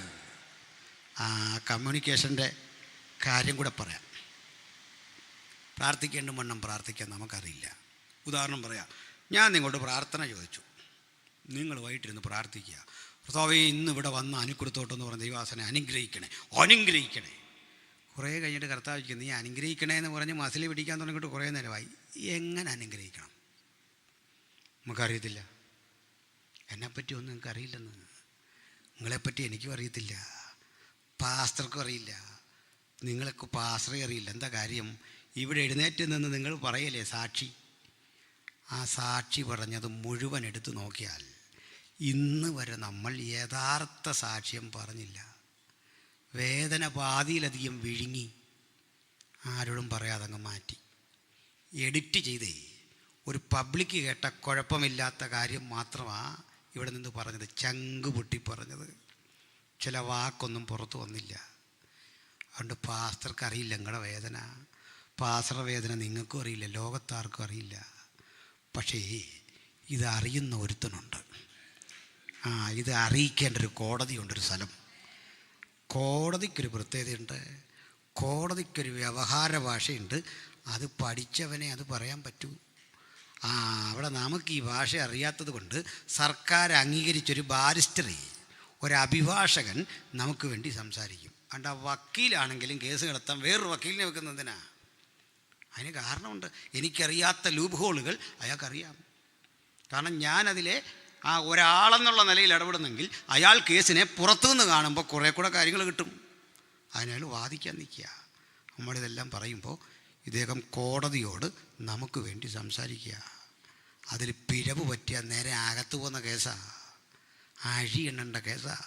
പക്ഷേ ഞാൻ അഴി എണ്ണില്ല എന്ന് എനിക്ക് ഉറപ്പാണ്. കാരണം എൻ്റെ ബാരിസ്റ്ററി, എൻ്റെ അഭിഭാഷകൻ എനിക്ക് വേണ്ടി സകലതും ചെയ്യുന്നവനാണെന്ന് മാത്രമല്ല, സകലതും പെയ്ഡാക്കിയതിൻ്റെ കാൽവരയുടെ കൊലമരത്തിൽ കൊടുത്തു തീർത്ത രസീത് അവൻ്റെ പക്കലുണ്ടെന്ന് പറയാ. അവനെ ശിക്ഷിക്കാനാവാത്ത വിധത്തിൽ 33 തിരുവയസ്സിലെ രക്തം കൊണ്ട് വിലക്കി വാങ്ങിയ, അഡോപ്റ്റ് ചെയ്ത ആ തെളിവാണ്. ഇത് കണ്ടോ?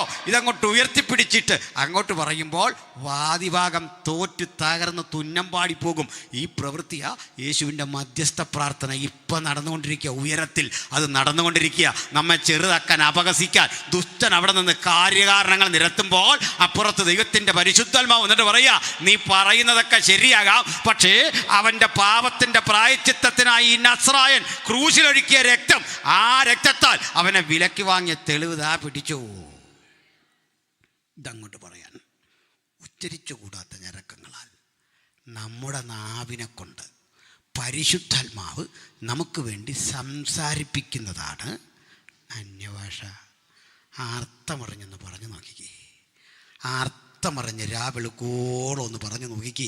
ഇരുട്ടിൻ്റെ ശക്തികൾ അകന്നകന്നകന്ന് തകരുന്ന അനുഭവം ജീവിതത്തിൽ സംജാതമാകും. ആത്മാവിലെ ആരാധന രോഗശാന്തിയാണ്. ആത്മാവിലെ ആരാധന കണ്ണുകൾക്ക് ചൈതന്യമാണ്. അത് ഹൃദയത്തിന് പ്രകാശനമാണ്.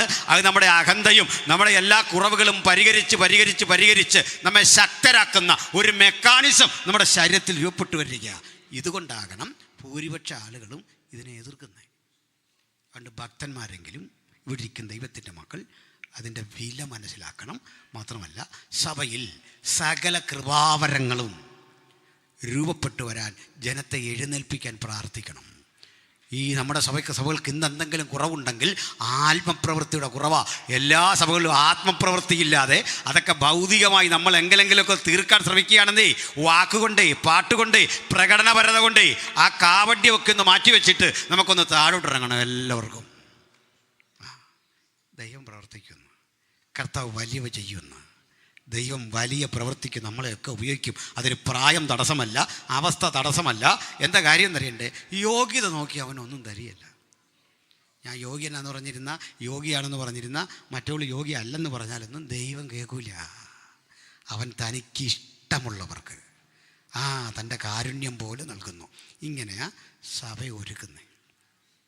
ഇപ്പം സഭയെ പേഴ്സണലി ഒരുക്കുക. ആ ഒരുക്കത്തിൻ്റെ അടുത്തൊരു തലം കൂടെ പറയാം. നല്ലൊരു ഉദാഹരണം പറയുന്നത്, 1 വർഷത്തിന് താഴെ, 1 വേണ്ട 2 വർഷം എടുക്കാം, 2 വർഷത്തിൻ്റെ ഉള്ളിൽ കല്യാണം കഴിച്ചവർ എത്ര പേരുണ്ട്? 2 വർഷത്തിനുള്ളിൽ ആരുമില്ല. 2 വർഷമേ ആയുള്ളൂ. അതിൻ്റെ താഴെ ഉള്ളവർ 3 വർഷം ആരുമില്ല. ഉണ്ടോ? കല്യാണം നടക്കുന്നില്ല. അതൊരു വലിയ വിഷയമാണല്ലോ ഇവിടെ. പോട്ടെ, എങ്കിലും പറയാം. പ്രിയപ്പെട്ടവരെ, ഈ 3-4 കൊല്ലത്തിൻ്റെ ഒക്കെ ഉള്ളിൽ കല്യാണം കഴിച്ച ആൺകുട്ടികൾക്കൊരു പ്രശ്നമുണ്ട്. എന്താണെന്നറിയോ? ഈ പെൺകുട്ടികൾ, അവരുടെ ഭാര്യമാർ, നമ്മുടെ എല്ലാ അവസ്ഥ, കല്യാണം കഴിച്ച എല്ലാവരുടെയും അവസ്ഥ കേട്ടോ, പാസറുടെയും നമ്മുടെ എല്ലാ അവസ്ഥയാണ്. നമ്മളാ കല്യാണം കഴിഞ്ഞ നാളിൽ ഇവർ ചില ഭക്ഷണമൊക്കെ നമുക്ക് ഉണ്ടാക്കി തരും. മിസ്സിസ് കെ എം മാത്യുവിൻ്റെ പുസ്തകമൊക്കെ നോക്കി ഉണ്ടാക്കുന്ന. പക്ഷെ അതെങ്ങനെയൊക്കെ കഴിച്ചു എന്ന്, ഒരു കൃപ കൊണ്ട് അത് കഴിച്ചതാണ്. ഒരു ചായയൊക്കെ കിട്ടുമെന്ന്, അതിലും നല്ല ചായ നമുക്ക് ട്രെയിനിൽ കിട്ടും. ഇത് കഴിക്കാനൊക്കെയോ കഴിക്കാതിരിക്കാനൊക്കെയോ? ഈ വീട്ടിൽ 3, 4, 5 മക്കളെടുത്ത് ഇളയ ആളാണെങ്കിൽ പറയും വേണ്ട. കാരണം ഈ മൂത്ത ആളുകൾ ഇവനെ പരിഗണിച്ച് ഇങ്ങനെ കൊഞ്ചിച്ച് ലാളിച്ചൊരു പരിവാക്കി വെച്ചിരിക്കുകയായിരിക്കും. അമ്മയെ ഷൗട്ട് ചെയ്ത്, ചേച്ചിയെ ഷൗട്ട് ചെയ്തൊക്കെ ഇങ്ങനെ പറ്റിച്ച് ജീവിക്കുന്ന കുറേ കക്ഷികളുണ്ടല്ലോ നമ്മുടെ കൂടെ. ഇങ്ങനെയുള്ള പുള്ളികളെ ഏറ്റവും അനുഭവിക്കുന്ന കാരണം എന്താ? ഇവൾ ഈ ചായ കൊണ്ടുവച്ചു, ബീഫ് ഫ്രൈ ചെയ്ത് കൊണ്ടുവച്ചു, മത്സ്യം കൊണ്ടുവച്ചു. ഈ മീനൊക്കെ അവൾ ഫ്രൈ ചെയ്ത് വെച്ചേക്കുന്നുണ്ടാ ഇങ്ങനെ ബലത്തിന് പിടിച്ചില്ലേ അത് പോയി വേമ്പനാട്ടുകാലി ചാടും, പോകാൻ ഒരുങ്ങി നിൽക്കുക. എന്നാൽ ഇവൻ കഴിച്ചു. ഒടുക്കം ഇത് മിനിമം ആക്കി. കാരണം അമ്മ തരുന്ന പോലെ ഒക്കുന്നില്ല. അതെന്താ അമ്മ തരുന്ന പോലെ ഒക്കാത്തതെന്ന് അറിയണ്ടേ? ആര് ഭക്ഷണം തന്നാലും അമ്മ തരുന്ന പോലെ ഒക്കാത്തെന്താ? ഏത് ഹോട്ടലിൽ കഴിച്ചാലും അമ്മ തരുന്ന പോലെ ഒക്കുമോ? ഒക്കൂല. അതിൻ്റെ കാരണം കുഞ്ഞിനെ ടേസ്റ്റ് പഠിപ്പിച്ചത് അമ്മയാണ്. അമ്മയാണ് ഉപ്പിൻ്റെ അളവ് തീരുമാനിച്ചത്, ചൂടിൻ്റെ അളവ് തീരുമാനിച്ചത്, എരിവിൻ്റെ അളവ് തീരുമാനിച്ചത്. കാരണം ആ ഫുഡ് ആദ്യം ടേസ്റ്റ് ചെയ്ത ആൾ അമ്മയാണ്. ആ ടേസ്റ്റ് നമ്മുടെ നാവിലും തലച്ചോറിലും കുറിച്ചു വച്ചിരിക്കുക. മനസ്സിലായോ മാതൃത്വത്തിൻ്റെ വില? സ്തോത്രം. അതിന് വഴിയിലൊക്കെ അമ്മച്ചിയുടെ അടുക്കള എന്നൊക്കെ പറഞ്ഞ് പറ്റിക്കാൻ വെച്ചിട്ടുണ്ട്. മനസ്സിലായില്ലേ? പോട്ടെ, അവിടെ നീ. അപ്പോഴേ ഈ പയ്യൻ ഇങ്ങനെ പട്ടിണിയായി. ഇത് കഴിക്കാനൊക്കത്തില്ല. ബീഫ് കൊണ്ടുമ്പോഴേ അവൻ പറയും അത് വേണ്ട, ചിക്കൻ കൊണ്ടുമ്പോഴേ അയ്യോ വേണ്ട. ഒടുക്കം ഗസ്റ്റായിട്ടൊക്കെ ഓരോരുത്തരത്ത് വിളിക്കുക. അവിടെ ചെല്ലുമ്പോൾ ഇവിടെ വേണ്ടാത്തവൻ നിന്നങ്ങ് പിടിക്കുക. ഈ പെണ്ണിന് മനസ്സിലായി എന്നാൽ ഞാൻ കൊടുത്തിട്ട് പഠിച്ച് വന്നപ്പോൾ അവൾക്ക് ഇവൻ്റെ ഇഷ്ടങ്ങൾ മനസ്സിലാക്കാൻ കുറേ നാളെടുത്തു. അല്ലേ? അങ്ങനെയല്ലേ? കുറേ കഴിഞ്ഞപ്പോൾ ഇപ്പോൾ ഒരു കാര്യം, ഇപ്പോൾ അവൾ തന്നാലേ ഒക്കുള്ളൂ. മകൾ തന്നാലോ മറ്റാരെങ്കിലും തന്നാലോ സെർവൻ്റ് ഉണ്ടാക്കി തന്നാലോ ഹോട്ടലിൽ കഴിച്ചാലോ ഒക്കൂല.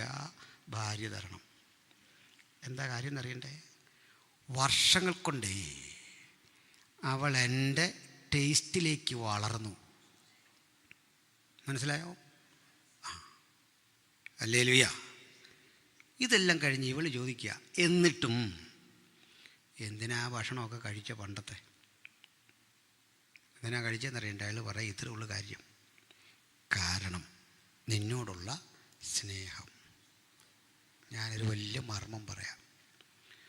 വാസ്തവത്തിൽ നമ്മൾ നമ്മുടെ കാന്തന് ഇതുവരെ കൊടുത്തതൊക്കെ ക്വാളിറ്റി ഉള്ളവല്ലാണോ? ഇന്ന് പാടിയ പാട്ടേ, ഇന്ന് നടത്തിയ ക്ലാസ്, ഇന്നലെ വായിച്ച സങ്കീർത്തനവും പ്രബോധനവും നമ്മുടെ ജീവിതം മൊത്തം എടുത്താൽ ടേസ്റ്റി ആയതാണോ യേശുവിന് കൊടുത്തതെന്ന്? മനസ്സിലായോ? എന്നിട്ടും കർത്താവ് കൈപ്പറ്റി എന്തിനാ? സ്നേഹത്തോടെ. അവൻ നമ്മളെ സ്നേഹിക്കുന്ന മഹാസ്നേഹം. ഈ ഉദാഹരണം മനസ്സിലായോ? നമ്മൾ കൊടുത്ത ഒന്നും ക്വാളിറ്റി ഉള്ളതല്ല. നമ്മൾ കൊടുത്ത സ്വോത്ര കാഴ്ച, നമ്മൾ കൊടുത്ത പിരിവ്, നമ്മൾ പണി കഴിപ്പിച്ച ഹാള് നല്ലതാ. പക്ഷെ നമ്മൾ സേവിക്കുന്നവൻ്റെ സ്വഭാവ മഹിമേറിയ രാജകുമാരനാ, രാജാതി രാജാവാ നമ്മുടെ കാന്തൻ. അവൻ്റെ അളവോളം വളരാൻ നാളിതുവരെ കഴിയാത്ത നമുക്ക് അവൻ്റെ അളവോളം വളരാനുള്ള ആകാംക്ഷയുടെ പേരാ ആരാധന. ഹല്ലേലൂയ.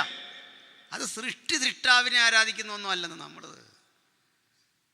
സൃഷ്ടാവിനെ ആരാധിക്കുന്ന ആരാധനയാണെങ്കിലും നമ്മൾ സൃഷ്ടിക്കപ്പുറത്തെ മക്കളാ, കാന്തനത്. Hallelujah, praise the Lord. ഇനി എൻ്റെ ഒരു മറുവശം ഒന്ന് പറയാനുണ്ട്. കോടാനുകോടികളുടെ ആസ്തിയുള്ളൊരു രാജകുമാരൻ പറയുമ്പോൾ ഒരു കാര്യം കൂടെ എല്ലാവരെയും ആശ്വാസത്തിന് വേണ്ടി പറയാം. ഞങ്ങളുടെ ചർച്ചിലൊരു ബാങ്കിൽ ജോലിയുള്ള മാനേജറാണ്, SBTയുടെ. ഈ സാറ് ഭാര്യയായിട്ട് വല്ലാതെ ഉടക്കാം. നല്ല മനുഷ്യരാണ്, രണ്ടുപേരും നല്ല മനുഷ്യരാണ്. ഈ എപ്പോഴും ഉടക്കുന്നവർ തമ്മിൽ നല്ല സ്നേഹമാണ്. നമ്മൾ കണ്ടാൽ ഇവർ ഭയങ്കര വഴക്കാണ്, പക്ഷേ അത് ഹൃദയത്തിൻ്റെ ഒരു അടുപ്പമൊക്കെ ഉണ്ട്. ഞാനൊരു ദിവസം അങ്ങോട്ട് ചെല്ലുമ്പോൾ ഇവർ തമ്മിൽ വഴക്കാം. നമുക്ക് അവിടെ നിന്ന് പോരുകയും വേണം. ചെന്നും പോയി. ഇപ്പോൾ കേട്ടുകൊണ്ട് ചെല്ലുന്നത് എന്താണെന്നറിയോ? എൻ്റെ ഈ ചെറിയ വരുമാനം കൊണ്ട് ഞാൻ 3 പെൺപിള്ളേരുടെ കല്യാണം നടത്തി. പുള്ളിക്ക് 2 പെങ്ങന്മാരേ ഉള്ളൂ. അപ്പോൾ പുള്ളിക്കാരി ചോദിച്ചു, ഇതാരാ 3 പെൺപിള്ളേർ? ഒന്ന് നീ, നിന്നെ ആര് കെട്ടുമായിരുന്നു? ഓരോ ലോജിക്ക് പോകുന്ന പോക്കേ, ചില യുക്തി തലയ്ക്കകത്ത് കയറിയ ചിന്തിക്കുന്ന പോലെ എടുത്തില്ല. എങ്ങനെയാ നിൻ്റെയും കൂടെ കല്യാണം ഞാൻ നടത്തിയെന്ന്? ഞാനൊരു ചോദ്യം, ഒരു വിധത്തിലും യോജിക്കാത്ത, ഒന്നിനും കൊള്ളാത്തൊരു ഹസ്ബൻഡായ എൻ്റെ എന്ന് ആർക്കെങ്കിലും അഭിപ്രായമുണ്ട്? കൈ വെക്കരുത്, ചാടിക്കയറി. കുടുംബ വിഷയമാണ്. സഹോദരന്മാർക്ക് അങ്ങനെ തോന്നുന്നുണ്ട്. ഒന്നിനും ഒരു വിധത്തിലും. അങ്ങനെ ആരെങ്കിലും പറഞ്ഞാൽ അത് തെറ്റാ. കാരണം പറയാം. ഒരു പയ്യൻ പറയാ, ഞാൻ ഈ ക്യാഷൊന്നും നോക്കിയില്ല, ക്യാഷ് വരും പോവും. ഇതിൻ്റെ അർത്ഥം അവന് മിടിക്കായൊരു പെണ്ണിനെ കെട്ടിയെന്ന് അവന് കിട്ടത്തില്ല. അവൻ വിട്ടുവീഴ്ച ചെയ്തൊന്നും അല്ല. ഇനി ഒരുത്തം പറയാ, ഈ സൗന്ദര്യമൊക്കെ എന്തുവാ ഭാഷ, അതിനകത്ത് വല്ല കാര്യം, ഇഷ്ടംപോലെ കാശ് കിട്ടിയെന്നാ. അല്ലാതെ ഇവിടെ ആരും വിട്ടുവീഴ്ച ചെയ്ത് ഇവിടെ ഒന്നും ഇരിപ്പില്ലെന്നേ. ചുമ്മാ ഇല്ലാത്ത കാര്യം പറയാതെ. ആരും വിട്ടുവീഴ്ച ചെയ്തെന്ന് ഒന്നുമില്ലെന്ന്. എവിടൊക്കെയോ ഒരു കോംപ്രമൈസ് നിങ്ങളോടും കൂടെ പറഞ്ഞേ. ശരിയാണോ? ശരിയല്ലേ? എവിടൊക്കെയോ ഒരു യോജിപ്പ്. എന്നാൽ ഒരു യോജിപ്പും ഇല്ലാത്ത ഒരു കല്യാണം ഞാൻ കാണിച്ചു തരാം. ഒരു വിധത്തിലും കൊള്ളതില്ല. എങ്ങനെയാ ഈ പയ്യൻ ഈ പെണ്ണിനെ കെട്ടിയെന്ന് തോന്നുന്ന വിധത്തിൽ ഒരു യോഗ്യതയില്ലാത്തൊരൊറ്റ കല്യാണേ ലോകത്തുള്ളൂ. അത് യേശുവിൻ്റെയാണ്. കോടാനുകോടികളുടെ ആസ്തിയുള്ളൊരു രാജകുമാരൻ ചെറ്റക്കുടിലെ നിർധനയായ ഒരു പെണ്ണിനെ കണ്ടെല്ലാം അറിഞ്ഞ് അവളെ ഇഷ്ടപ്പെട്ട് നടത്തിയ ആ പരിശുദ്ധ വിവാഹമാ സഭ ഇനി കാത്തിരിക്കുന്നത്. അപ്പോൾ ഈ കാന്തനെ മനസ്സിലായ നാൾ മുതൽ അവൾക്ക് പിടികിട്ടി എല്ലാം അവൻ്റെ കൃപയാണ്. അന്നു മുതൽ അവളുടെ ചിന്ത, രീതി കൊണ്ട്, ഭാവം കൊണ്ട്, ശൈലി കൊണ്ട്, സ്വഭാവം കൊണ്ട് എൻ്റെ കാന്തനോളം എനിക്കൊന്ന് ഉയരണം. എൻ്റെ ശിഷ്ടായുസ് മുഴുവൻ ഈ കാന്തൻ്റെ നിലവാരത്തിലേക്ക് എനിക്ക് വളരണം. ആ ഒരുക്കത്തിൻ്റെ പേരാ സഭയുടെ ഒരുക്കം. ഇങ്ങനെ ഒരുങ്ങിക്കോണം. സൺഡേ പഠിപ്പിക്കാൻ, യൂത്തിനും പ്രവർത്തിക്കാൻ, സഭയിൽ പ്രവർത്തിക്കാൻ അവസരം കിട്ടുമ്പോഴൊക്കെ ഓർക്കണം, കാന്തൻ്റെ അളവോളം എനിക്ക് വളരണം. ഒന്നും നിസ്സാരമായിട്ട് എടുക്കരുതേ. ഇവിടെ കയറി ഒരു വാക്ക് പറയാൻ അവസരം കിട്ടുമ്പോൾ പ്രാർത്ഥിക്കണം, എൻ്റെ കാന്തൻ്റെ അളവ് അവൻ എന്ത് തീരുമാനിച്ചുറപ്പിച്ചു, ആ നിലവാരം. ഒരു പ്രസ്താവന നടത്താൻ, ഒരു പാട്ട് പാടാൻ, ആരാധിക്കാൻ അവസരം കിട്ടുമ്പോൾ ഓർക്കണം, എൻ്റെ കാന്തനൊരു നിലവാരമുണ്ട്. കോടാനുകോടി ദൂതരാർത്തുപാടി ആരാധിക്കുന്ന മഹത്വപ്രതാപനെയാ ഞാൻ എൻ്റെ കാന്തനായി കണ്ട് ആരാധിക്കുന്നത്. അവൻ്റെ നിലവാരത്തോളം എനിക്ക് വളരണം. നമുക്ക് പറ്റുമെന്ന്. കാരണം നമ്മളെ അങ്ങനെ ഒരുക്കാൻ കെൽപ്പുള്ള ഒരു വാഗ്ദത്തത്തിൻ പരിശുദ്ധാത്മാവ് കൂടെയുണ്ട്. അതിനാ പരിശുദ്ധാത്മാവ് നമ്മുടെ കൂടെ നിൽക്കുന്നത് ബലഹീനതയ്ക്ക് തുണ നിൽക്കാൻ. ഞാൻ കുഴപ്പക്കാരനാണെന്ന് അവനറിയാം, നിങ്ങൾ കുഴപ്പക്കാരാണെന്നറിയാം, തികയാത്തവരാണെന്നറിയാം. നമ്മെ തികവോടെ നേരെയാക്കാൻ ഭാഗത്തിന് തെറ്റിപ്പോകുമ്പോഴൊക്കെ ബാലശിക്ഷ തന്ന് നമ്മെ ക്രമീകരിക്കാൻ. അടി നമുക്കിട്ട് കിട്ടുമെന്ന്. അടി തരുന്ന എന്തിനാ? പറയാം. ഈ കുഞ്ഞുങ്ങളെ തല്ലിയിട്ട് നമ്മളിഞ്ഞ് പോന്നു. വൈകിട്ട് ചപ്പാത്തി കഴിക്കാൻ എടുക്കുന്നതിന് മുമ്പ് അപ്പൻ ആദ്യം ചെയ്യുന്നത് എന്താണെന്നറിയണ്ടേ? തല്ലിയ മോനെ അടുത്ത് വിളിക്കും, അവൻ്റെ മുറിവിലേക്കൊന്ന് തഴുകും. എന്നിട്ട് അപ്പൻ ഒരളവ് ഭക്ഷണം ആ വായിൽ വെച്ച് കൊടുക്കും. എന്തിനാ? അപ്പന് കഴിക്കാൻ വയ്യ. അല്ലെങ്കിൽ സ്വർഗത്തിലെ അപ്പനും അങ്ങനെ എപ്പോഴൊക്കെ അവൻ ശിക്ഷിക്കുന്നോ അന്നൊക്കെ വലിയൊരു ആനന്ദം നമ്മുടെ ജീവിതത്തിൽ ലഭിക്കത്തക്ക വിധം ആ കരം കൊണ്ട് അവൻ നമ്മെ തഴുകിക്കൊണ്ടിരിക്കും. അതിന് സഹായിയായി നിൽക്കുന്ന ആളാ ദൈവത്തിൻ്റെ പരിശുദ്ധാത്മാവ്. നമുക്ക് അവൻ്റെ ആത്മാവിനെ പ്രാപിക്കണം, അവൻ്റെ വരവിനായി കാത്തിരിക്കണം. ഭൂലോകം പാടും പോയി ഈ നാഥനെപ്പറ്റി പ്രസംഗിക്കണം. അതിന് വിളിക്കപ്പെട്ടവരാ നമ്മൾ. ആ സഭ അങ്ങനെ ഒരുങ്ങുമ്പോൾ നനയാത്തൊരു നിമിഷത്തിൽ നമ്മളൊരു ശബ്ദം കേൾക്കും. ആ ശബ്ദം ആ കാഹളം. ആ കാഹളത്തെ നാദം കേൾക്കുമ്പോൾ രണ്ട് കാര്യങ്ങൾ: ക്രിസ്തുവിൽ മരിച്ചവർ അക്ഷയരായിട്ടുയർക്കും, ജീവനോടെ ശേഷിക്കുന്ന നമ്മൾ രൂപാന്തരപ്പെടും. ഇപ്പം സ്വാഭാവികമായിട്ടൊരു ചോദ്യം, ഇന്ന് മരിക്കുന്നവർ എവിടാ? അത് ക്രിസ്തുവില്ല. എവിടാണെന്നൊരു ചോദ്യത്തിലൊരു പെശകുണ്ട്. എന്താണെന്നറിയണ്ടേ?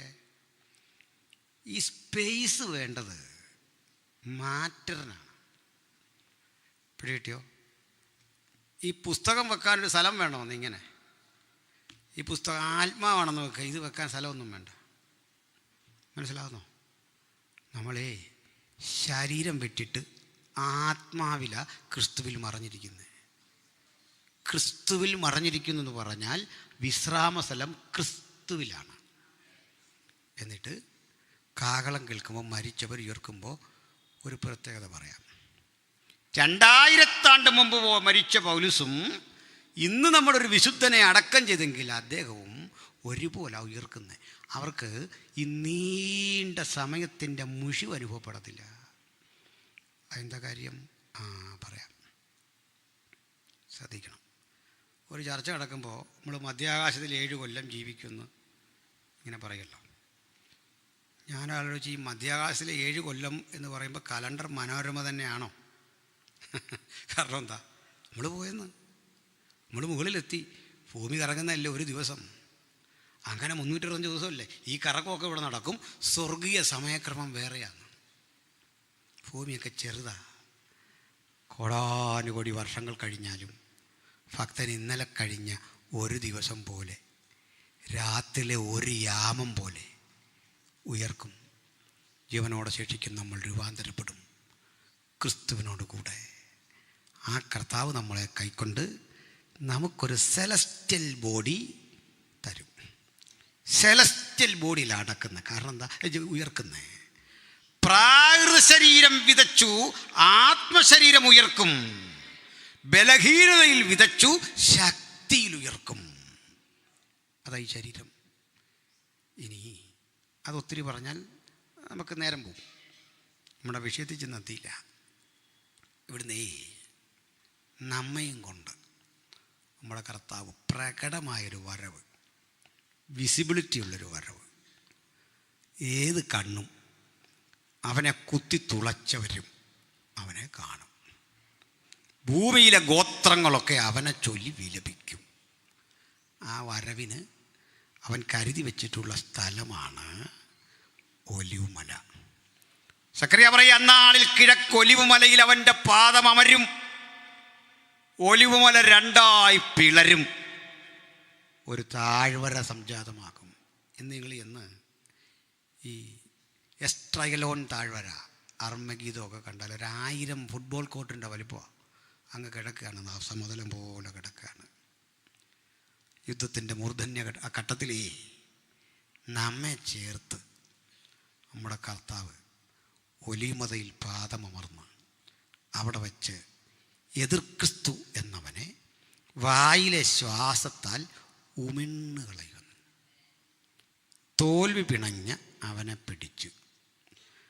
അവൻ്റെ കൂടൊരു ഹെൽപ്പറുണ്ട്, പേര് ഫോൾസ് പ്രൊഫറ്റ്, കള്ളപ്രവാചകൻ. ഇവരെ 2 കൂടെ പിടിച്ച് ഗന്ധകത്തി പൊയ്യിൽ തള്ളും. ലൂസിഫർ എന്നവനെ 1000 ആണ്ടേക്ക് പൂട്ടും. എന്നിട്ട് നമ്മയും കൊണ്ട് ആ അക്ഷരാർത്ഥത്തിൽ ജെറുസലേം കേന്ദ്രീകരിച്ചൊരു ഭരണം. ആ ഭരണം കൈയാളാൻ നമ്മുടെ കർത്താവും തിരുസഭയും ഒലിവുമല കടന്ന്, ഈ താഴ്വര കടന്ന്, കിദ്രോൻ കടന്ന് അക്ഷരാർത്ഥ യെരുശലേമിലേക്ക് കടക്കുമ്പോൾ സഹസ്രാബ്ദങ്ങളായി അടഞ്ഞു കിടക്കുന്ന യെരുശലേമിൻ്റെ കിഴക്ക് വാതിൽ അവൻ്റെ മുമ്പാകെ മലർക്ക തുറക്കും. ഈ രംഗം കണ്ട ദാവീദ് ആത്മാവിൽ പാടുന്നത്, വാതിലുകളെ നിങ്ങളുടെ തലകൾ ഉയർത്തുവിൻ, പണ്ടയുള്ള കതകുകളെ ഉയർന്നിരിപ്പിൻ. ഗായക സംഘം ഒരു ഗാനപ്രതിഗാനം പോലെ ചോദിക്കും, മഹത്വത്തിൻ്റെ രാജാവാർ, ബലവാനും ശക്തനുമായ യഹോവ. അന്ന് കർത്താവിനെ തിരിച്ചറിയുന്ന അവർ നമ്മെ കണ്ടിട്ട് ചോദിക്കുന്ന ചോദ്യമാണ്, മരുഭൂമിയിൽ നിന്ന് പ്രിയൻ്റെ മേൽ ചാരി വരുന്ന ഇവളാരാ? മോശയ്ക്കൊപ്പം ഒരു കൂശസ്ത്രീയെ കണ്ട് അത്ഭുതപ്പെട്ടതുപോലെ സകല ജാതികളിലും ഭാഷയിലും ഗോത്രത്തിലുമുള്ള നമ്മളെ പുതിയ നിയമത്തിൻ്റെ മധ്യസ്ഥൻ മാറോടണയ്ക്കുന്ന വിചിത്ര കൃപ കണ്ട് അവരും അമ്പരക്കും. ഞാൻ സ്വന്തമായതിലേക്ക് വന്നു, നിങ്ങളെന്നെ കൈക്കൊണ്ടില്ല. എന്നെ ഹൃദയത്തിൽ സ്വീകരിച്ച പതിവ്രതാരത്നമാകുന്ന ഈ വിശുദ്ധ കാന്ത, ആ കാന്തനോട് ചേർന്ന് 1000 ആണ്ട്. വാസ്തവത്തിൽ ഈ 1000 ആണ്ട് വാഴ്ച സഭയ്ക്കുള്ളതല്ല. എന്നാൽ നമുക്കും ഉള്ളതാണ്, നമ്മളും ഉണ്ട് അവിടെ. കാരണം കാന്തനുള്ളിടത്ത് കാന്തയ്ക്കും. അതിന് തെളിവെന്നാ, നിങ്ങൾ വീട്ടിൽ കുട്ടികൾ വന്ന് എന്തെങ്കിലും എടുക്കുമ്പോൾ ഭാര്യമാർ പറയാം, എടുക്കരുത് പപ്പാടയാ, അതൊന്നും എടുക്കില്ല, അവിടെ വെച്ചാൽ അത് തുറക്കരുത്. കാരണം കുട്ടികൾക്ക് എടുക്കാൻ പാടില്ലാത്തതും തുറക്കാൻ പാടില്ലാത്തതുമായി ഒത്തിരി സ്ഥലങ്ങൾ അവിടെ ഉണ്ടല്ലേ. പക്ഷെ കാന്തയ്ക്ക് തുറക്കാൻ വയ്യാത്തതോ പോകാൻ വയ്യാത്തതോ ആയ ഒരിടം വീട്ടിലുണ്ടോ? ഇല്ല. കാന്തനുള്ളതല്ല കാന്തയ്ക്കൂടാ. അങ്ങനെയല്ലേ? അപ്പോൾ ക്രിസ്തു എവിടെ ഉണ്ട് അവിടെ നമ്മളുണ്ട്. പക്ഷെ നമ്മളോട് പറഞ്ഞൊന്നുമല്ല ഈ 1000 ആണ്ടേ. പാപം ചെയ്യാതിരുന്നെങ്കിൽ ആദമേ, നിൻ്റെ ഒരു ദിവസം ദാണ്ട് ഇങ്ങനെ ഇരുന്നേനെ. അതിനാ 1000 ആണ്ട് വാഴ്ച. ഇനി തീരെ നമുക്കുള്ളതല്ലെന്നും പറയാൻ വയ്യ. മുമ്പേ പറഞ്ഞ പോലെ കോടികളുടെ ആസ്തിയുള്ളൊരു രാജകുമാരൻ, സുന്ദരൻ, സുമുഖൻ. കാര്യമൊക്കെ ശരിയാണെങ്കിലും നിർധനയായ ഒരു ഗ്രാമീണ പെൺകുട്ടിയെ കണ്ട് വിവാഹം കഴിച്ചാൽ എത്ര വലിയവനാണെങ്കിലും അവളോടുള്ള സ്നേഹത്തിൻ്റെ പ്രദർശനത്തിൻ്റെ ഭാഗമായി ഒരു ദിവസം അവളോട് കൂടെ പാർക്കണം, അവളുടെ വീട്ടിൽ വേണ്ടേ? അങ്ങനെ നമ്മൾ ആകുന്ന തിരുസഭയോടൊപ്പം കാന്തനാകുന്ന ക്രിസ്തു നമ്മുടെ കൂടെ ഒരു ദിവസം നമ്മൾ അതുവരെ വസിച്ച നമ്മുടെ ഭവനമായ ഈ ഭൂമിയിൽ പാർക്കുന്നതിൻ്റെ പേരാ 1000 ആണ്ട് വാഴ്ച. സ്വർഗീയ മഹിമയും പ്രതാപവും ഒക്കെ കണ്ട നമ്മൾ ഈ രാജകുമാരനെ കണ്ടിട്ട് പറഞ്ഞു, അയ്യോ നിൻ്റെ പ്രതാപം, അതിൻ്റെ മഹിമ എത്ര വലുതാ, അതുകൊണ്ട് ഈ ചെറ്റക്കുടിൽ നീ. ഇപ്പം ഈ കാന്തം പറയാ, വേണ്ട, എൻ്റെ പിതാവേ തൻ്റെ മഹിമയുടെ വാഗ്ദത്ത പ്രകാരം ഈ ഭൂമിയെ എൻ്റെ നിലവാരത്തിന് തുടച്ചു വാർക്കും. പാപരഹിതമായ, തെറ്റുകളില്ലാത്ത, തിന്മകളില്ലാത്ത ഒരു പുതുലോക സൃഷ്ടിക്കും. അതാ സഹസ്രാബ്ദമെങ്കിൽ ആ സഹസ്രാബ്ദം കഴിഞ്ഞ് സാത്താൻ അഴിച്ചു വിടും. അവൻ കുറേ പേരെയൊക്കെ കൂട്ടി ഗോഗുമാകോ യുദ്ധം, സമയമില്ല, ആ യുദ്ധത്തിൽ അവൻ തോക്കും. അന്ന് ക്രിസ്തുവിനെതിരെ പടനയിക്കാൻ അധികാരമോഹികളെ ഒപ്പം കൂട്ടി വരുന്ന സാത്താൻ്റെ ശ്രമമാണ് 2-ാം സങ്കീർത്തനം പറയുന്നത്. ജാതികൾ കലഹിക്കുന്നു, വംശങ്ങൾ വ്യർത്ഥമായത് നിരൂപിക്കുന്നു. അപ്പോൾ ഇത് കണ്ട് സ്വർഗത്തിൽ വസിക്കുന്നവൻ ചിരിക്കുന്നു. എന്നിട്ട് പിതാവ് പുത്രനോട് പറയുക, ഞാൻ നിൻ്റെ ശത്രുക്കളെ നിൻ്റെ പാദപീഠമാക്കും. പണ്ടൊരിക്കൽ മനുഷ്യരാശിയുടെ രക്ഷയ്ക്ക് വേണ്ടി എൻ്റെ പുത്രനെ ഗോൽഗൊഥായിൽ കാൽവരിയുടെ കൊലമരത്തിൽ യാഗമർപ്പിച്ചപ്പോൾ ശിക്ഷയുടെ കാഠിന്യം ബോധ്യപ്പെടുത്താൻ ഞാൻ സൂര്യൻ്റെ മുഖമടച്ചു കുറ്റാക്കുറ്റിരുട്ടിൽ ഈ മകൻ എന്ത് സംഭവിക്കുന്നുവെന്ന് ഉലകത്തിന് മനസ്സിലാകാതിരുന്നപ്പോൾ വേദനയുടെ ആധിക്യത്തിൽ അവനെന്ത് ഞെരുങ്ങി. ആ ഞെരുക്കത്തിലാ ഞാൻ തിരുസഭ അവന് കൊടുത്തതെങ്കിൽ പാണീഗ്രഹണം ചെയ്ത് വിശുദ്ധ കാന്തയി അവനും ഇന്നിതാ ഒരുമിച്ച് വസിക്കുന്നു. സ്വസ്ഥതയ്ക്ക് ഭംഗം വരാതെ ഇവിടെ ഇരുന്ന് കൊള്ളണം, ഞാൻ നിനക്ക് വേണ്ടി ന്യായവിധി ചെയ്യും. അങ്ങനെ ഈ ലൂസിഫർ എന്നവനെ പിടിച്ച് ഗന്ധകത്തീപ്പുകയിൽ തള്ളും. ഇവിടെ രസകരമായ കാര്യമുണ്ട്. ഇവിടെ ഒരു പ്രവചനം നിറവേറുക. എന്താണെന്നറിയണ്ടേ? ഇവൻ ചെല്ലുന്നതിന് മുമ്പ് രണ്ടുപേരും കൂട്ടുകാരും പോയി കിടപ്പുണ്ട്. ആരൊക്കെയാ? മൃഗവും കള്ളപ്രവാചകനും. അവർക്ക് ഇവിടെ നടന്നൊന്നും അറിയില്ല. അവരോർത്ത് ഇവനെങ്കിലും രക്ഷപ്പെട്ടു, മറ്റവൻ ഇവിടെ ഇപ്പോൾ സന്തോഷിക്കാതെയും.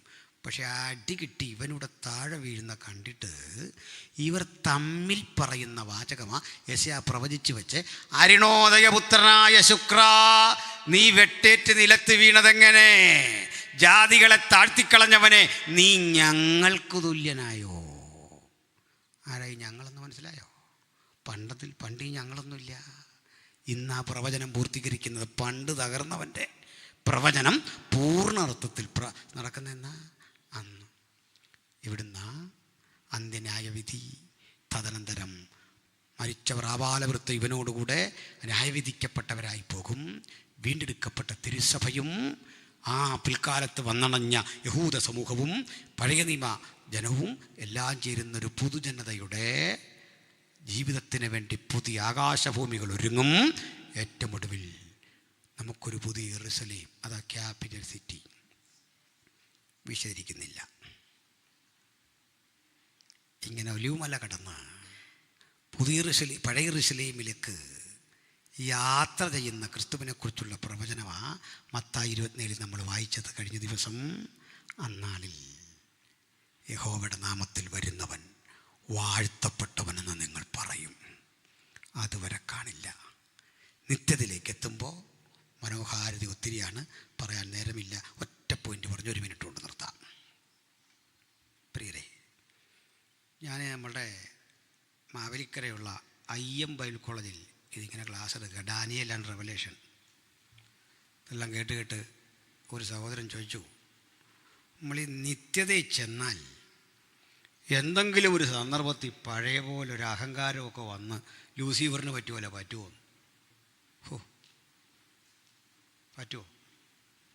പറ്റിയാൽ എന്തു ചെയ്യും പാസ്റ്ററേന്ന് ഞാൻ പറഞ്ഞു. അതോർത്ത് പേടിക്കണ്ട, ഇപ്പം പ്രാർത്ഥിച്ച് ശക്തിപ്പെട്ടോ പറ്റാതിരിക്കാൻ.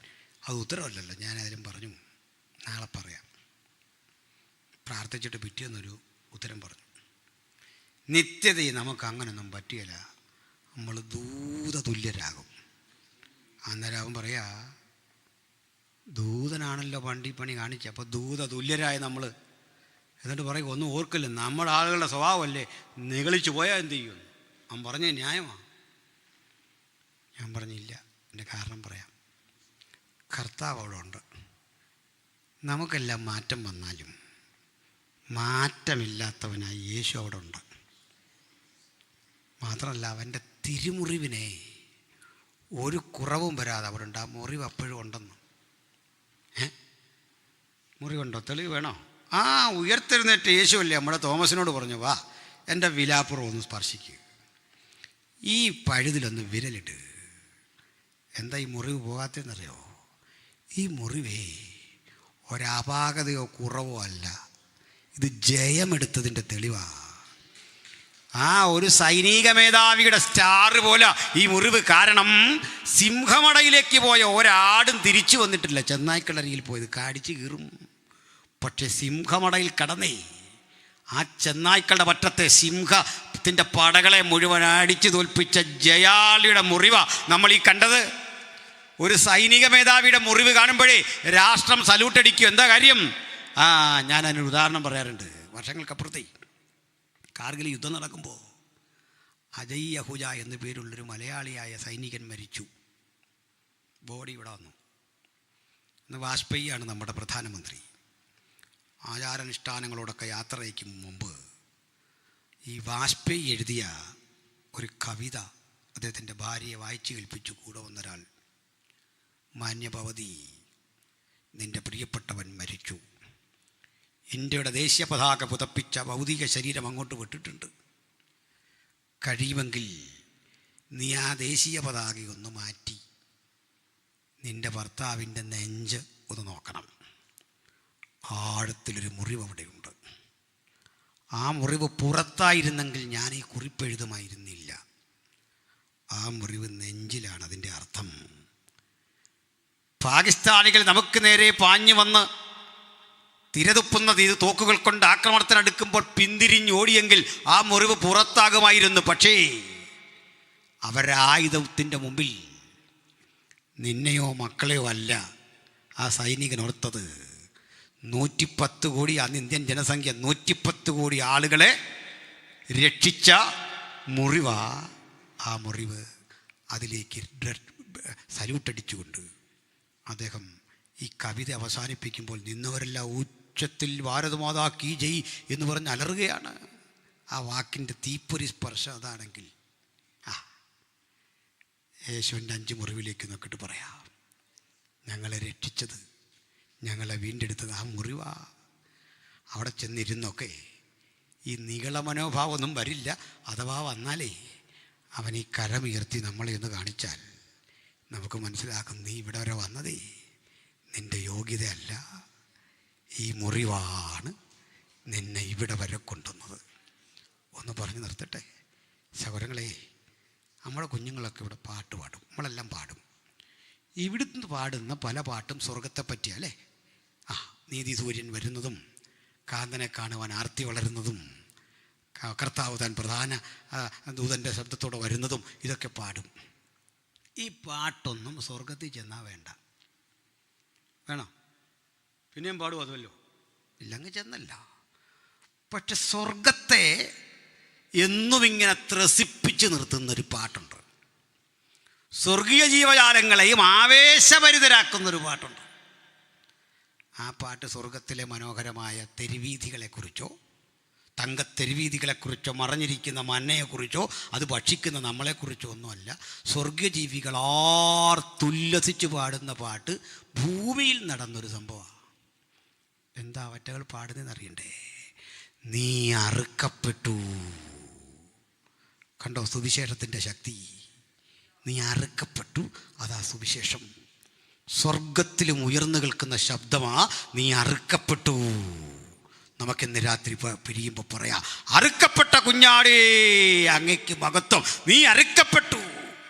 നിന്റെ രക്തം കൊണ്ട് സകല ഗോത്രത്തിലും ജാതിയിലും ഭാഷയിലുമുള്ള ഞങ്ങളെ ദൈവത്തിന് വിലയ്ക്ക് വാങ്ങി.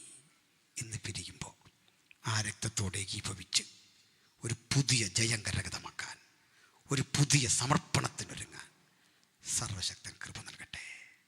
എല്ലാ ഹൃദയവും കണ്ണുകളും അടയ്ക്കണം. ഒരു വേള പ്രാർത്ഥനയ്ക്ക് ഒരുങ്ങണം.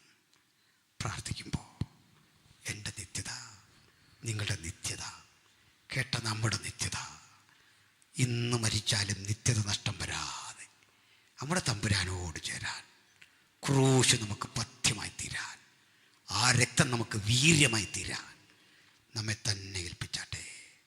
അവശേഷിക്കുന്ന ആയുസ് മുഴുവൻ ആ ക്രൂശിൻ്റെ സാക്ഷിയായി എനിക്കെരിഞ്ഞടങ്ങണം. ആ ക്രൂശിന് വേണ്ടി പ്രാണനർപ്പിക്കേണ്ടി വന്നാൽ അതിനും തുനിയണം. സഹോദരി, 1500-ൽ പരം സുവിശേഷകർ ഇന്ത്യയുടെ വിവിധ ജയിലുകളിൽ മതപരിവർത്തന കുറ്റം ആരോപിക്കപ്പെട്ട് കിടപ്പുണ്ട്. അവരൊന്നും കുറ്റവാളികളല്ല, നമ്മളെക്കാൾ ഭാഗ്യവാന്മാരാണ്. നമുക്കും പ്രാർത്ഥിക്കാം, നാളെ ഒരിക്കൽ ക്രൂശു നിമിത്തം ഇതൊക്കെ സഹിക്കേണ്ടി വന്നാൽ പിന്മാറിപ്പോകാതെ ജയോത്സവത്തോടെ ആ ക്രൂശിനെ ഉയർത്തി നിൽക്കാനുള്ള ചങ്കുറപ്പ്, ആത്മധൈര്യം എനിക്കും തലമുറയ്ക്കും തരണമേ. നമുക്ക് പ്രാർത്ഥിച്ചു